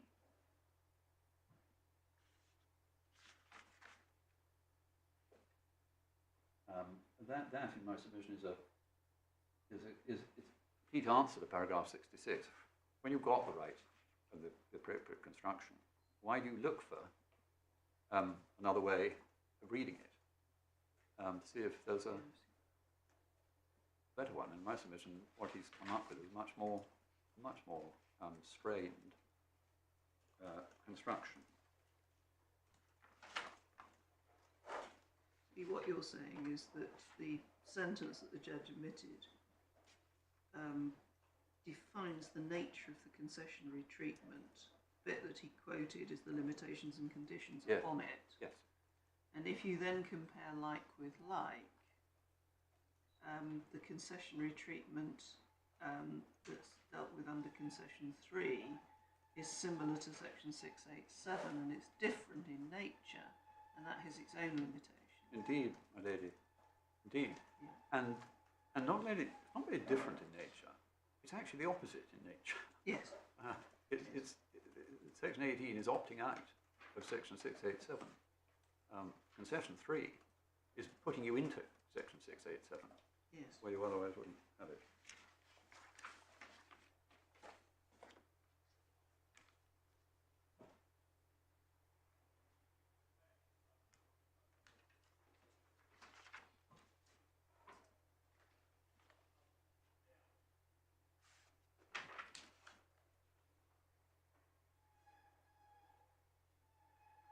So I think I can probably pick up the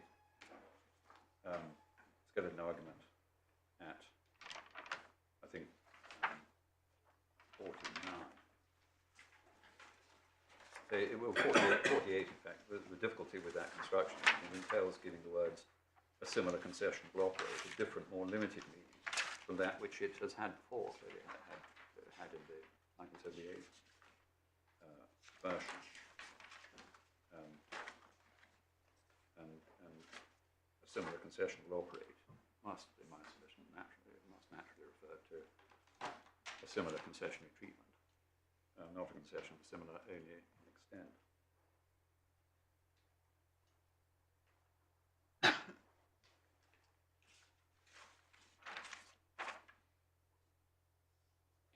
And then 49 is the point that was made by Justice Andrews. Confers different concessionary treatment and as I say, an express set of conditions and limitations.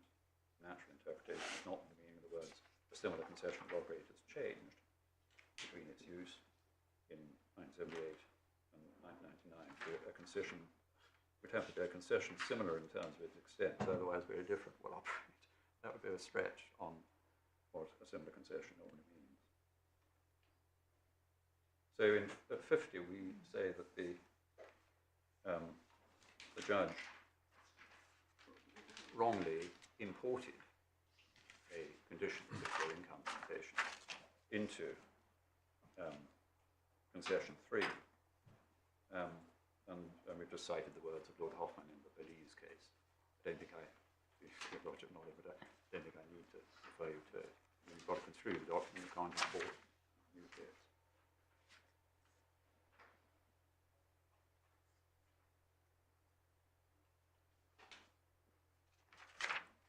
Then I think it's at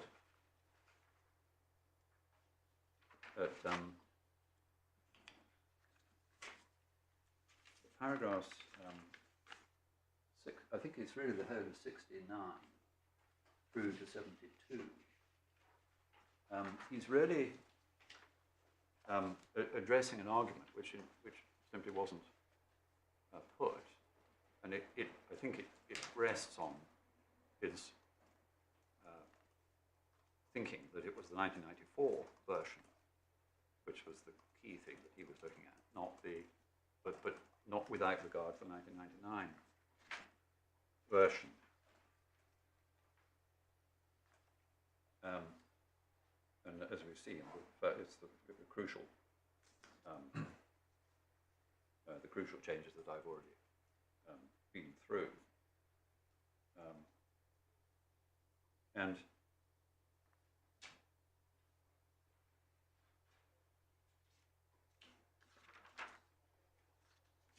the concession 2 does, in my submission, import the 6-year income limitation. So Judges 2A does import it, and that's the similar concession imports it. Really for 3 good reasons. One is that the concessionary treatment is recognizably an extension of look-through treatment, and so is similar to concession 1. And secondly, the concessionary treatment is otherwise incomplete. It lacks any express conditions of its own. And as the judge notes, if you didn't have a 6-year income limitation, it would be more favourable than either statutory look-through or concession 1 look-through,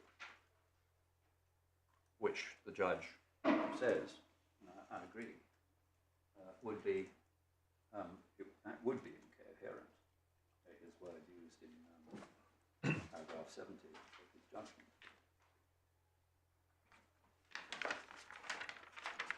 But those 3 reasons don't apply to the concessionary treatment in the judge's section 2B. The concessionary treatment in section 2B is not look-through treatment, but treatment as being within section 687, so the credit mechanism. It's not similar to that in concession 1. It's the exact opposite of it. Secondly, the concessionary treatment in section 2B, or concession 3, is complete in itself. It carries its own conditions. And not surprisingly, the 6-year income limitation is not one of them.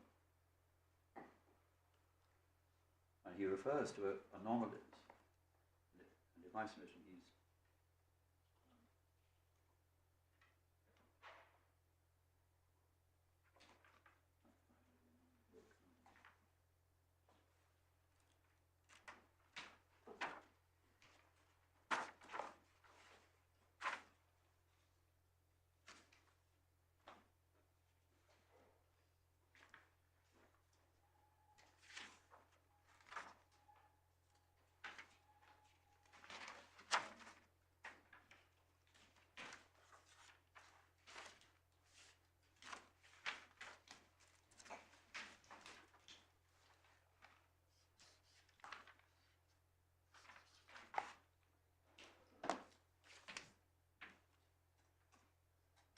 it's in paragraph 73, it would be anomalous. It would be anomalous on bottom 3 lines. That together with the fact that draftsman guided it was simply a second limit of concession 2A, suggests it would be anomalous if it provided relief to a greater extent than either section 18 or 1 and 2A. Well, that's comparing apples with oranges. It's not anomalous. It would be anomalous if the 6-year income limitation was included in concession 3. It would be producing a limitation to section 687 that's not there. So there's no justification for assuming that it is there.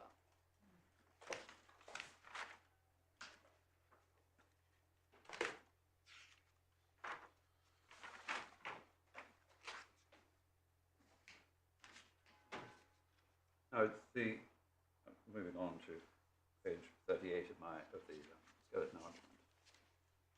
So I think we ought to keep some eye on time because really it would be best if your submissions and those of Mr. Elliott were completed this morning. They will be. Yes. Yeah. So it's just a little one on page 38. Yes. And where the judge says, it's at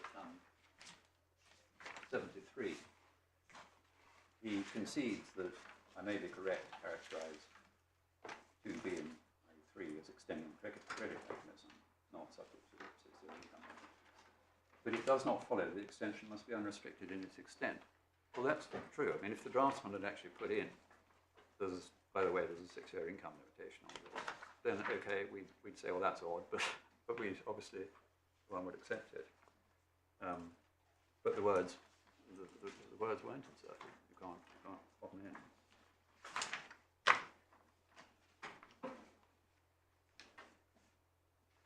And yes, I mean, the fact that section 17 is applicable to UK resident trusts only doesn't render it anomalous to provide it with the full relief, if that's what it says, and that's what it does say.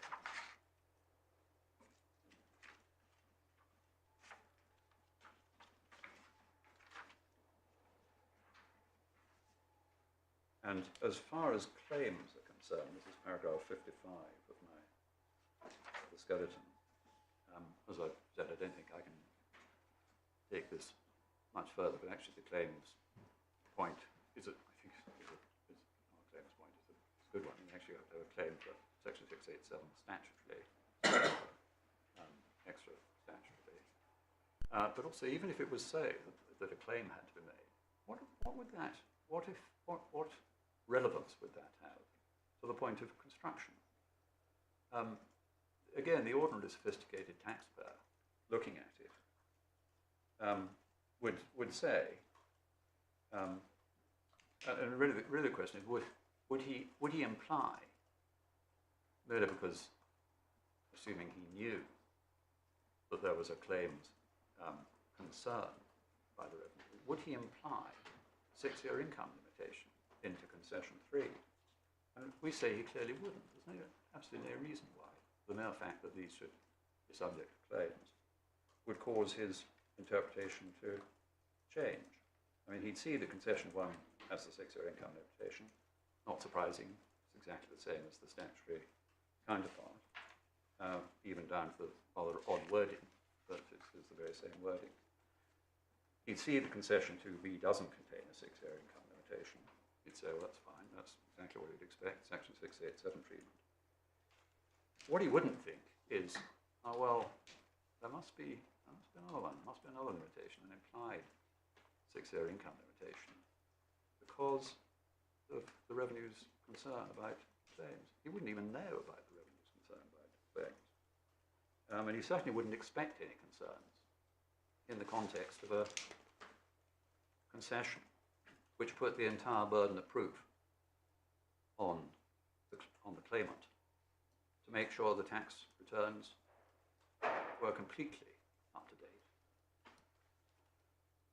and all tax had been paid. That is actually more stringent than in the home section 687, the actual statutory 687, the beneficiary can put in a claim for credit under section 687, whether or not the trustee has put in his tax returns.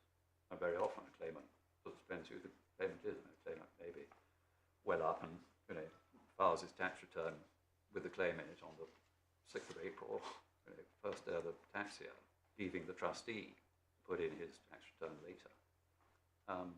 So these conditions are very stringent. The trustee's tax records have got to be completely up to date and the tax paid before the claim is allowed.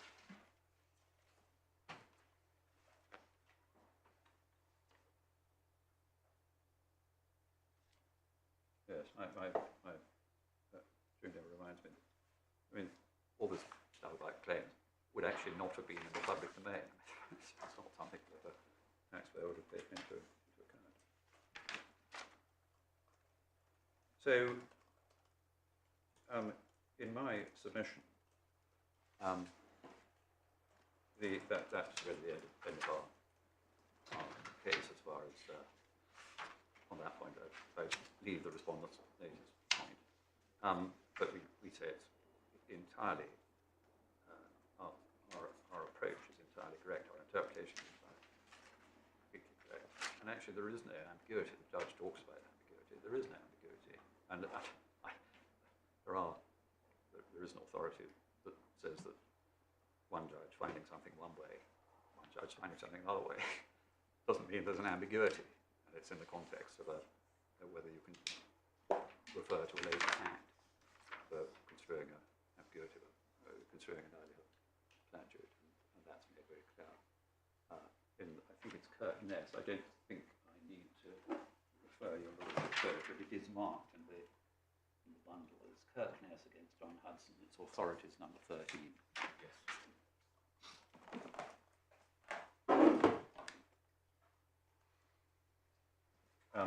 My Lord, could I now ask if Mr. Elliott? Yes. Thank you very much. Mr. Elliott.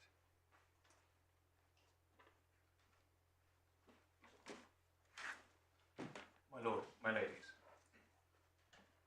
Mr. Massey has explained the manner in which the credit mechanism applied in 1999, firstly to UK resident trusts under 687 ICTA 1988, and secondly to non-UK resident trusts under the third concession in ESC B18. On the appellant's construction, which we say is the only possible construction, there is no difference in treatment because the credit is available to UK beneficiaries on distributions from both UK trusts and non-UK trusts in relation to tax paid on income which has arisen at any time. No difference in treatment. But under the High Court's interpretation of the ESC, there is a difference in treatment. Because in relation to UK resident trusts, the credits are available for tax on income which has arisen at any time. But according to the High Court, credits are only available on distributions from non-UK trusts for tax paid on income which has arisen in the last 6 years. And the submissions I'm going to make are to look at the difference in treatment, taking into account the EU law context. Well, it's a very short and simple point, isn't it, Mr. Elliott? You say that's discriminatory, it might have an inhibition on freedom of movement, freedom to work, and if there's an ambiguity, you therefore resolve it in favour of the non-discriminatory interpretation. Yes, ma'am. Yes, ma'am. Yeah, that's it in a nutshell. It is. I can make that good in 3 or 4 minutes with 5 short points, but thank you, my lady. That's it. If, and particularly with the if, of course, there's an ambiguity. Yeah. I'll be even I appreciate your starting premise, and Mr. Massey's, is that there is no ambiguity and the judge was wrong to find one. Indeed, we say that obviously textual reading plus the context, there is no other possible reading. Of course, we accept it's possible. So we have a backup position if there is an ambiguity. And if you're looking at that ambiguity, obviously look at different parts of the context, because the EU law context is part of a factor you might apply, sort of presumption, which might make you jump towards our interpretation rather than the High Court's one. So this submission consists of 5 points or steps.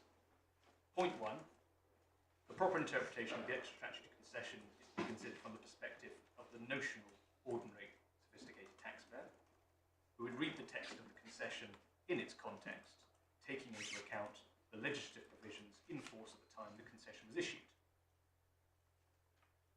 And as with any instrument or public pronouncement, the reader is of course seeking to ascertain the intention of the draftsman, which here is HMRC. That's confirmed, for example, in the Belize case, paragraph 16, page 428 of the authorities. Point 2. The legislative context includes not only domestic statutory provisions, such as ICTA 1988, which Ms Massey made submissions to, it also includes directly effective EU legislation in force at the time that the extra statutory concession was issued. And of course, at all material times, EU law is actually incorporated, of course, into domestic law by European Communities Act 1972. So it's a little bit artificial. Of course, it's EU law, but it's incorporated anyway. It's part of domestic law. And that, of course, applies to the state and emanations of the state, such as HMRC. Point 3. At the material time, directly effective EU law included relevant prohibitions on discrimination. I propose to take the court to them very briefly. Tell me if that is not necessary. I'm sure you're aware of the articles which would potentially apply. I suspect we're aware of the articles that would potentially apply. Are you going to be specific as to which freedoms we're dealing with? Well, there's 2 categories here. We've got Article 12, which is the general. I might just turn Yes, up Article do. 12 very briefly. Which is in the authorities bundles, is tab 36.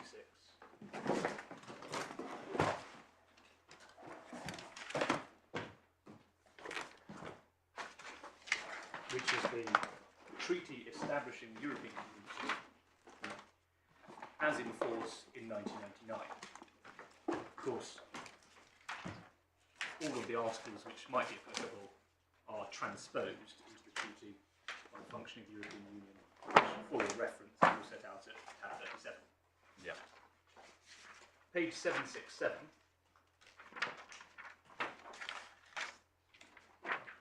is Article 12, which becomes Article 18, prohibits discrimination on the grounds of nationality within the scope and application of the treaty.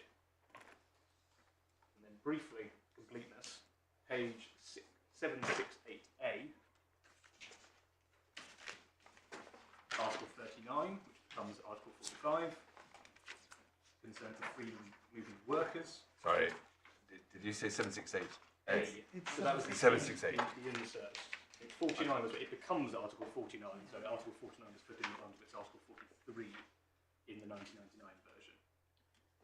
So that's freedom of movement of workers. In paragraph 2... Sorry, I'm getting myself confused. This is 768, isn't it? Freedom of movement of workers is... You should have a page handed up to you, which was 768, page 768A. So that's right of establishment. So if you're after workers, it is on. Sorry, it's 768 then. 768 is workers. So Article 39, which becomes Article 45, concerns freedom of movement of workers, and in paragraph 2 prohibits any discrimination based on nationality. Sorry, then 768A, Article 43, which becomes 49, prohibits restrictions on freedom of establishment of nationals in one member state and another one. And then on page 770, Article 56, which becomes 63, prohibits all restrictions on movement of capital between member states and member states or third countries. It would have to be indirect discrimination, wouldn't it, on the basis that it's not direct discrimination on grounds of nationality, it's discrimination on grounds of residence, that you would expect that there would be more people of particular nationalities resident in certain places than elsewhere. Precisely. That's the way it would work. And where any of those articles are engaged, discrimination, in this case would be indirect discrimination, in objectively comparable circumstances would constitute a restriction of the relevant article. Point 4. The ordinary sophisticated taxpayer reading the third concession in ESC B18, if they considered that the High Court's interpretation, i.e. with a 6-year limitation, was a possible reading, would appreciate that that interpretation would, in obvious situations, give rise to discrimination which contradicted EU law. To unpack that a little bit, to take a most basic example, the reader considering the effect of this ex statutory concession would appreciate that on the High Court's interpretation, a distribution from a trust resident in any other member state could only benefit from the credit mechanism in relation to income that arose within the last 6 years, whereas no such restriction applied to a UK trust. Now, which article of the treaty would be engaged, that would depend on the facts of the particular case. I think where this breaks down slightly is that most European jurisdictions don't recognise the concept of trusts. So you probably have to have a trust resident in Ireland. It could be a trust created under the law in Ireland. There is nothing to stop UK trusts migrating if the majority of trustees become non-residents. Yes, I suppose in theory they could all go and live in France. I agree, my lady. You're right. Trusts aren't accepted in every jurisdiction since they're imported. Ireland is the obvious example where you could have a trust created there, but trusts can migrate as well. So, in principle, it's an issue. Indeed, there are cases which talk about trusts migrating. Case of Newey, for example, went to the Court of Justice. And it may be relevant to clarify that residence of trusts usually depends on the residence of the individual trustees. Yes. So Indeed. So if you had 3 trustees living in the UK, could be an English law governed trust where the well, trustees moved. and 2 of the trustees move abroad, then suddenly they move to France. Your trust has now become resident in France. Yes. This can apply anywhere. Of course, we're not necessarily just looking at member states, of course, if it's capital that's engaged. That's only one Of example. course, that's true. Yes, and Yeah, I'd overlook that. Yeah, you're quite right. but yes, in principle, you could have trust in any member state, and that's the most straightforward because any of the articles would apply then. So which of the articles could be engaged? Well, it depends on the precise facts. It could be free movement of capital, it could be freedom of establishment, it could be free movement of workers. The point is it makes no difference which particular article is engaged on the particular facts, because whichever of those articles applies would be infringed. And just explain in relation to one of them how it would work. So take, say, freedom of capital. How would the judge's interpretation mean that there was an infringement of the freedom of capital? Or could I take establishment, my lord? Because there is a bit of there's a, as it were, an EU case sort of looking at that. So I think we're on quite safe ground. So we take, as it happened, I'm going to base this on the facts of the Newey case. So if you had a trust, trustees which were considering moving abroad, and they do move abroad, they become non-resident. The consequence of that is they have engaged the freedom of establishment, as confirmed by the Court of Justice. I don't think that's in dispute. So, however, what they've done is they've restricted the ability of their beneficiaries to claim credits. The question there, usually the analysis goes as follows. You ask yourself whether that would be liable to dissuade a taxpayer. That's not a subjective test, that's a sort of notional objective test. Is it possible? And there's a difference in treatment in objectively comparable circumstances, because there's no difference, objectively comparable circumstances between the trustees before whilst they were UK residents, and when they migrated to Cyprus. Now, that's not necessarily the end of the analysis. You've got your restriction, but a restriction is not a breach if the infringement can be justified on overriding grounds in the public interest. The point here once again I build on the submissions of Mr. Massey, that there is no obvious justification. And HMRC did not advance one before the High Court, and they do not advance one before this Court. So any restriction of whichever article is engaged would be a breach. And there would also be a breach of Article 12 indirectly. This is a separate category because the discrimination is indirectly on the grounds of nationality. So just to summarise the How far does Article 12 really add anything? Because it only applies within the scope of the treaty. Yes, it does. It's essentially it's another way of looking at it. Sometimes, often Article 12 becomes 18 is only relied upon because there's something that restricts the application of the other freedom. I agree. So that might depend on the facts once again. But yes, the starting point would be the fundamental freedoms.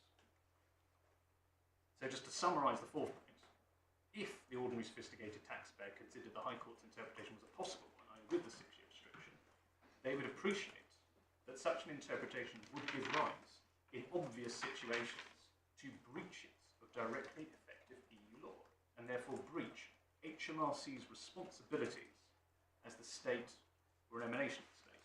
HMRC are treated as Crown.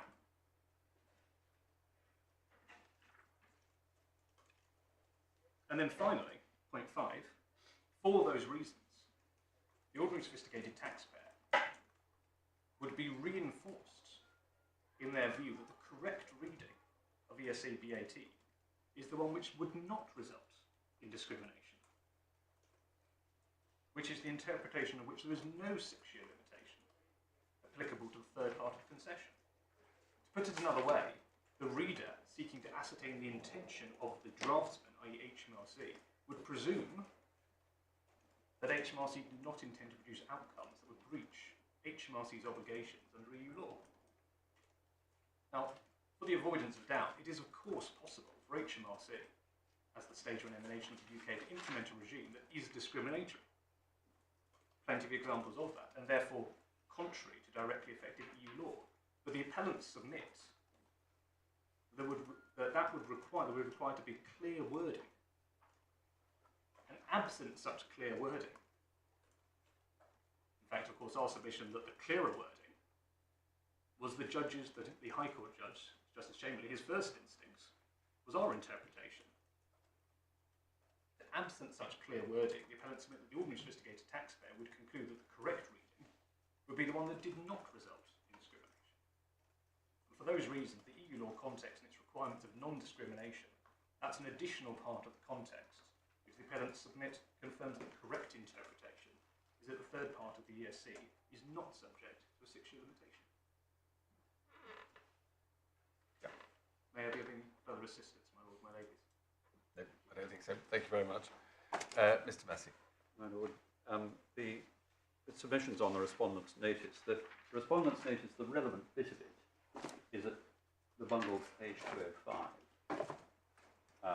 That is the part where the critique of paras 52 to 54 of the judgment and 61 to 62 of the judgment are set out. I think it's also repeated in the reply skeleton. I don't know the skeleton, but it's dealing with it in the response. I think they're virtually identical. I don't think there are any differences. If I could just comment on those on the critique. So paragraph 20,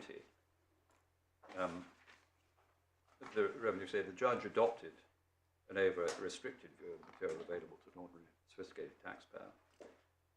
They say that he would have been aware of published HMRC guidance manuals and commentaries in textbooks, and they seek to put in evidence, I think, more than 100 pages from the International Tax Manual. Those are all at pages 247 to 349. And commentaries on the ESC B18 in 2 textbooks. One is Kessler, Taxation of Foreign Domiciliaries, J. Kessler, ESC, Lincoln's Inn, and Clark, Offshore Tax Planning. Now, looking at the manuals, and they're actually looking at, both are being put in evidence at too late a stage. These were not before the judge. I should say Clark and Kessler. Yes, I see. Clark and Kessler were in the authorities bundle. very brief mention, but actually not on this point, was made by my learned friend to, I think, Clark. But they certainly weren't put in as evidence, they were put in as authorities. And so on that basis, they're probably inadmissible on the basis that they should have been, if they're going to be relied on, they should have been put to the judge rather than here. I don't actually take any particular point on that, because in my submission they help us. But I think that's possibly the technical analysis. But certainly as far as the manuals are concerned, they're too late as evidence.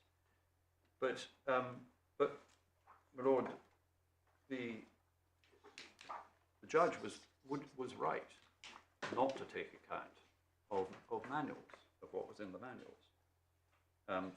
He's rightly concerned to find the interpretation of the ordinarily sophisticated taxpayer at the time of the publication of the concession. The concession's meaning won't have changed in the meantime. What it means is what it says. And so he would have been right to exclude the manuals, save to the extent of any that were in being in 1999, before the publication of ESC B18 in 1999. Well, I'm not sure we they know were that there even weren't published. any I'm not sure public. they were published then. were There weren't any. There weren't any publicly available at that time. So there are no manual entries that are relevant, therefore not relevant to the proper interpretation. Later statements by the revenue about what any extra concession means have no effect on their proper interpretation any more than later statements about what a statute means. And of course, it's not for the revenue to interpret the meaning of its own concession. What Mr. Justice Sales, as he then was, in Accentus said, at paragraph 33, its authorities, tab 23, page 400, at paragraph 33, he said what a concession, what it means, meaning a concession, is a question of interpretation for the court. And that's obviously right. So members of the revenue can't, via subsequent manual entries, put in limitations to a public concession which aren't there.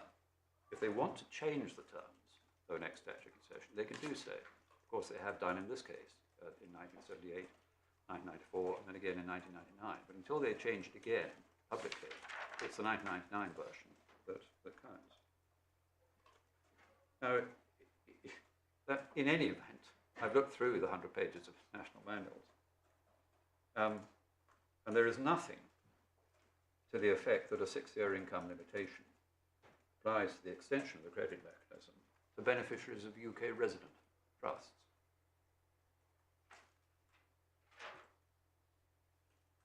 Sorry, say it again. Sorry.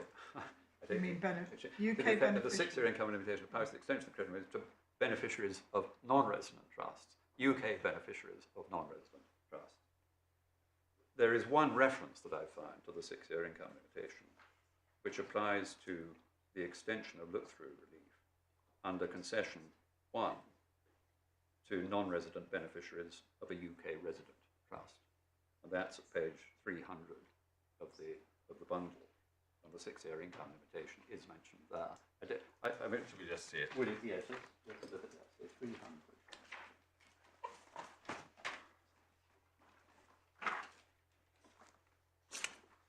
So this is headed. DT is double tax applications, double tax treaty applications and claims. Non-resident beneficiaries of UK trusts. So that's called concession 1. And in the sort of bottom, 5th line up from the bottom, you cannot go back more than 6 years before the year in which the distribution was made. You see that? And that, you say, precisely follows the express terms of the concession. Indeed, that's concession one. That's the only one I've found. I leave it to my learned friend to find another. And it might be said the fact that there's 100 pages have been brought forward, but I can't find anything relevant to the our position, UK resident and non-resident trust, suggests perhaps asked out on the existence of the practice. But the judge was very careful not to find the existence of any asserted practice. He always called it the asserted practice.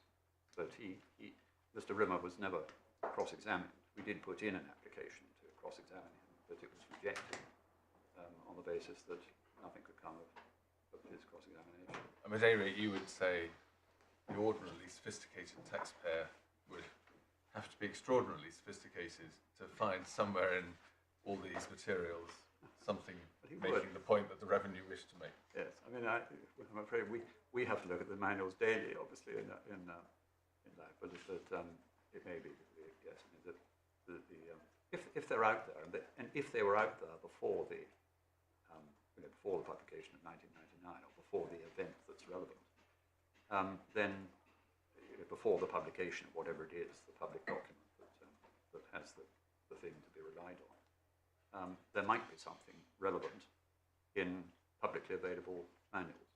That's not this case at all. As regards commentary in practitioner texts, there's Fothergill and Monarch Airlines in 1981. It's in the bundle at case 14 of the authorities. And there's a very brief passage in there commenting on the weight to be given to learned commentaries. And it's from Lord Diplock. It's authorities 14163 at, I think it's his page, 284, either case. There on that.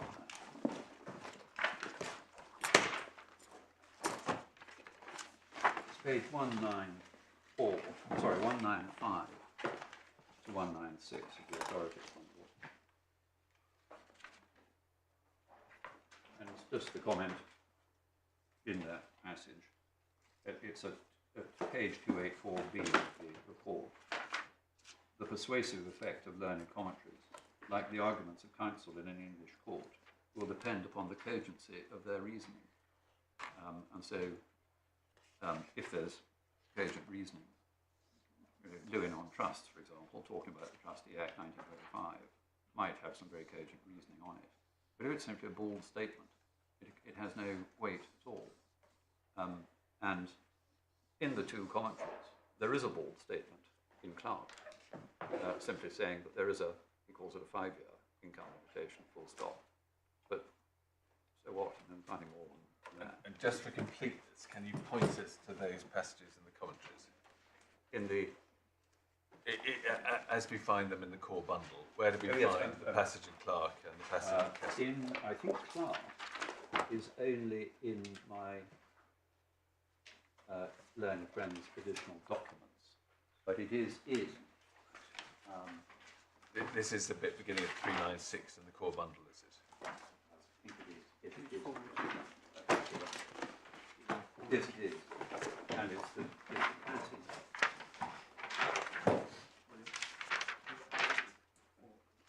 So it's page 402.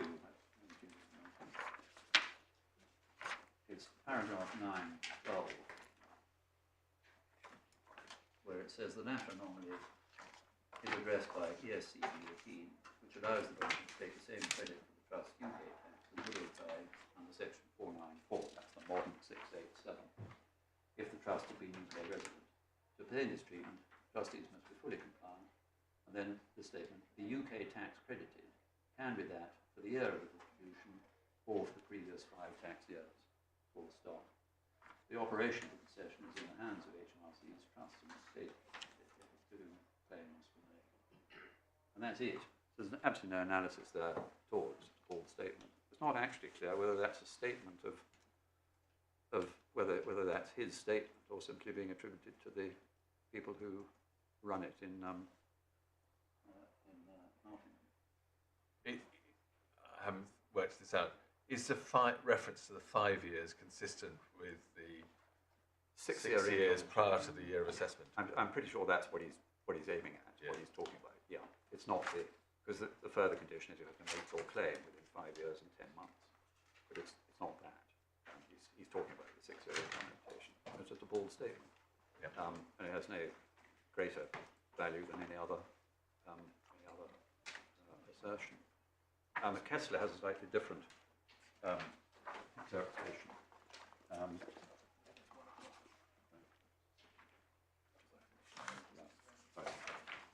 And his is at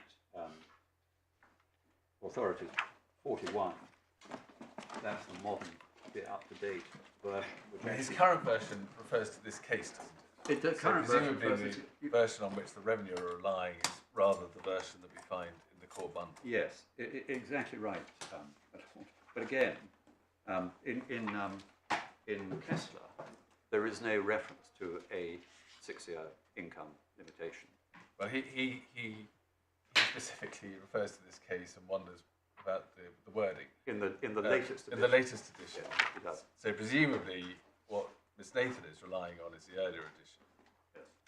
And Nothing of that at all about in the earlier edition. Yes. There is no reference to a 5-year income limitation in Kessler.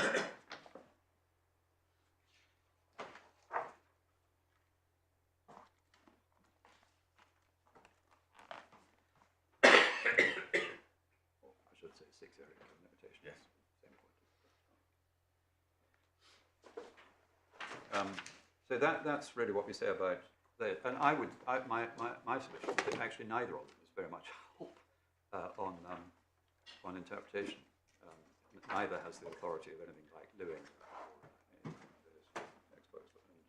One is a bald statement, one is a slightly, I don't know what really, or one is a non-statement. He doesn't talk about it. Or in a very long, I might say in a very long analysis. The analysis is very full in Kessler. But the second one you can't take any notice of at all. The revenues go on, going back to the respondent's notice, I'll be as quick as I possibly can on this. long-standing practice. Yes. Yes, long-standing practice. And on that, we say,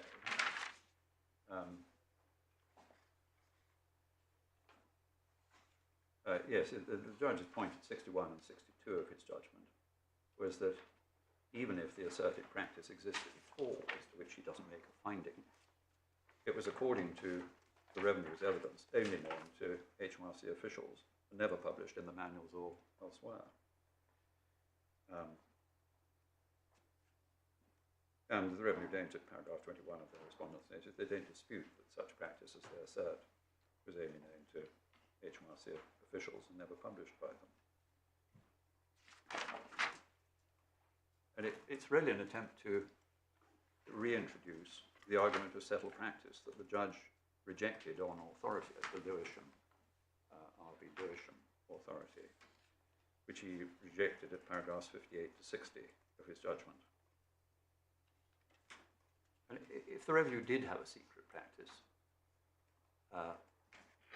applying some 6-year income limitation to this, what possible value would that be to the proper interpretation of the ESC? It doesn't carry it any further at all. Thirdly, and this is 21B, they say the fact that each taxpayer is able to ask HMRC how they operate a concession is something of which an ordinary sophisticated taxpayer would be expected to be aware. Well, yes, but look where that got us. The mere fact that you ask HMRC what the answer is doesn't affect the proper interpretation of the concession itself. If HMRC do have a practice and are misrepresenting their concession, the answer is going to be wrong. The answer from the employer is going to be wrong. But it can't prevent the taxpayer from relying on the concession. And there's quite a useful passage in You're going to be a few more moments, are you, Mr. Massey? In which case, perhaps we should break. And, I'll be no more, I promise you, my lord. I've literally got a page and a half I mean, that's longhand. I promise it'll literally be 2 minutes. I'm in your hands. Hold me to 2 minutes, my lord. I promise. No, we'll break now and start again at 2:05. All rise.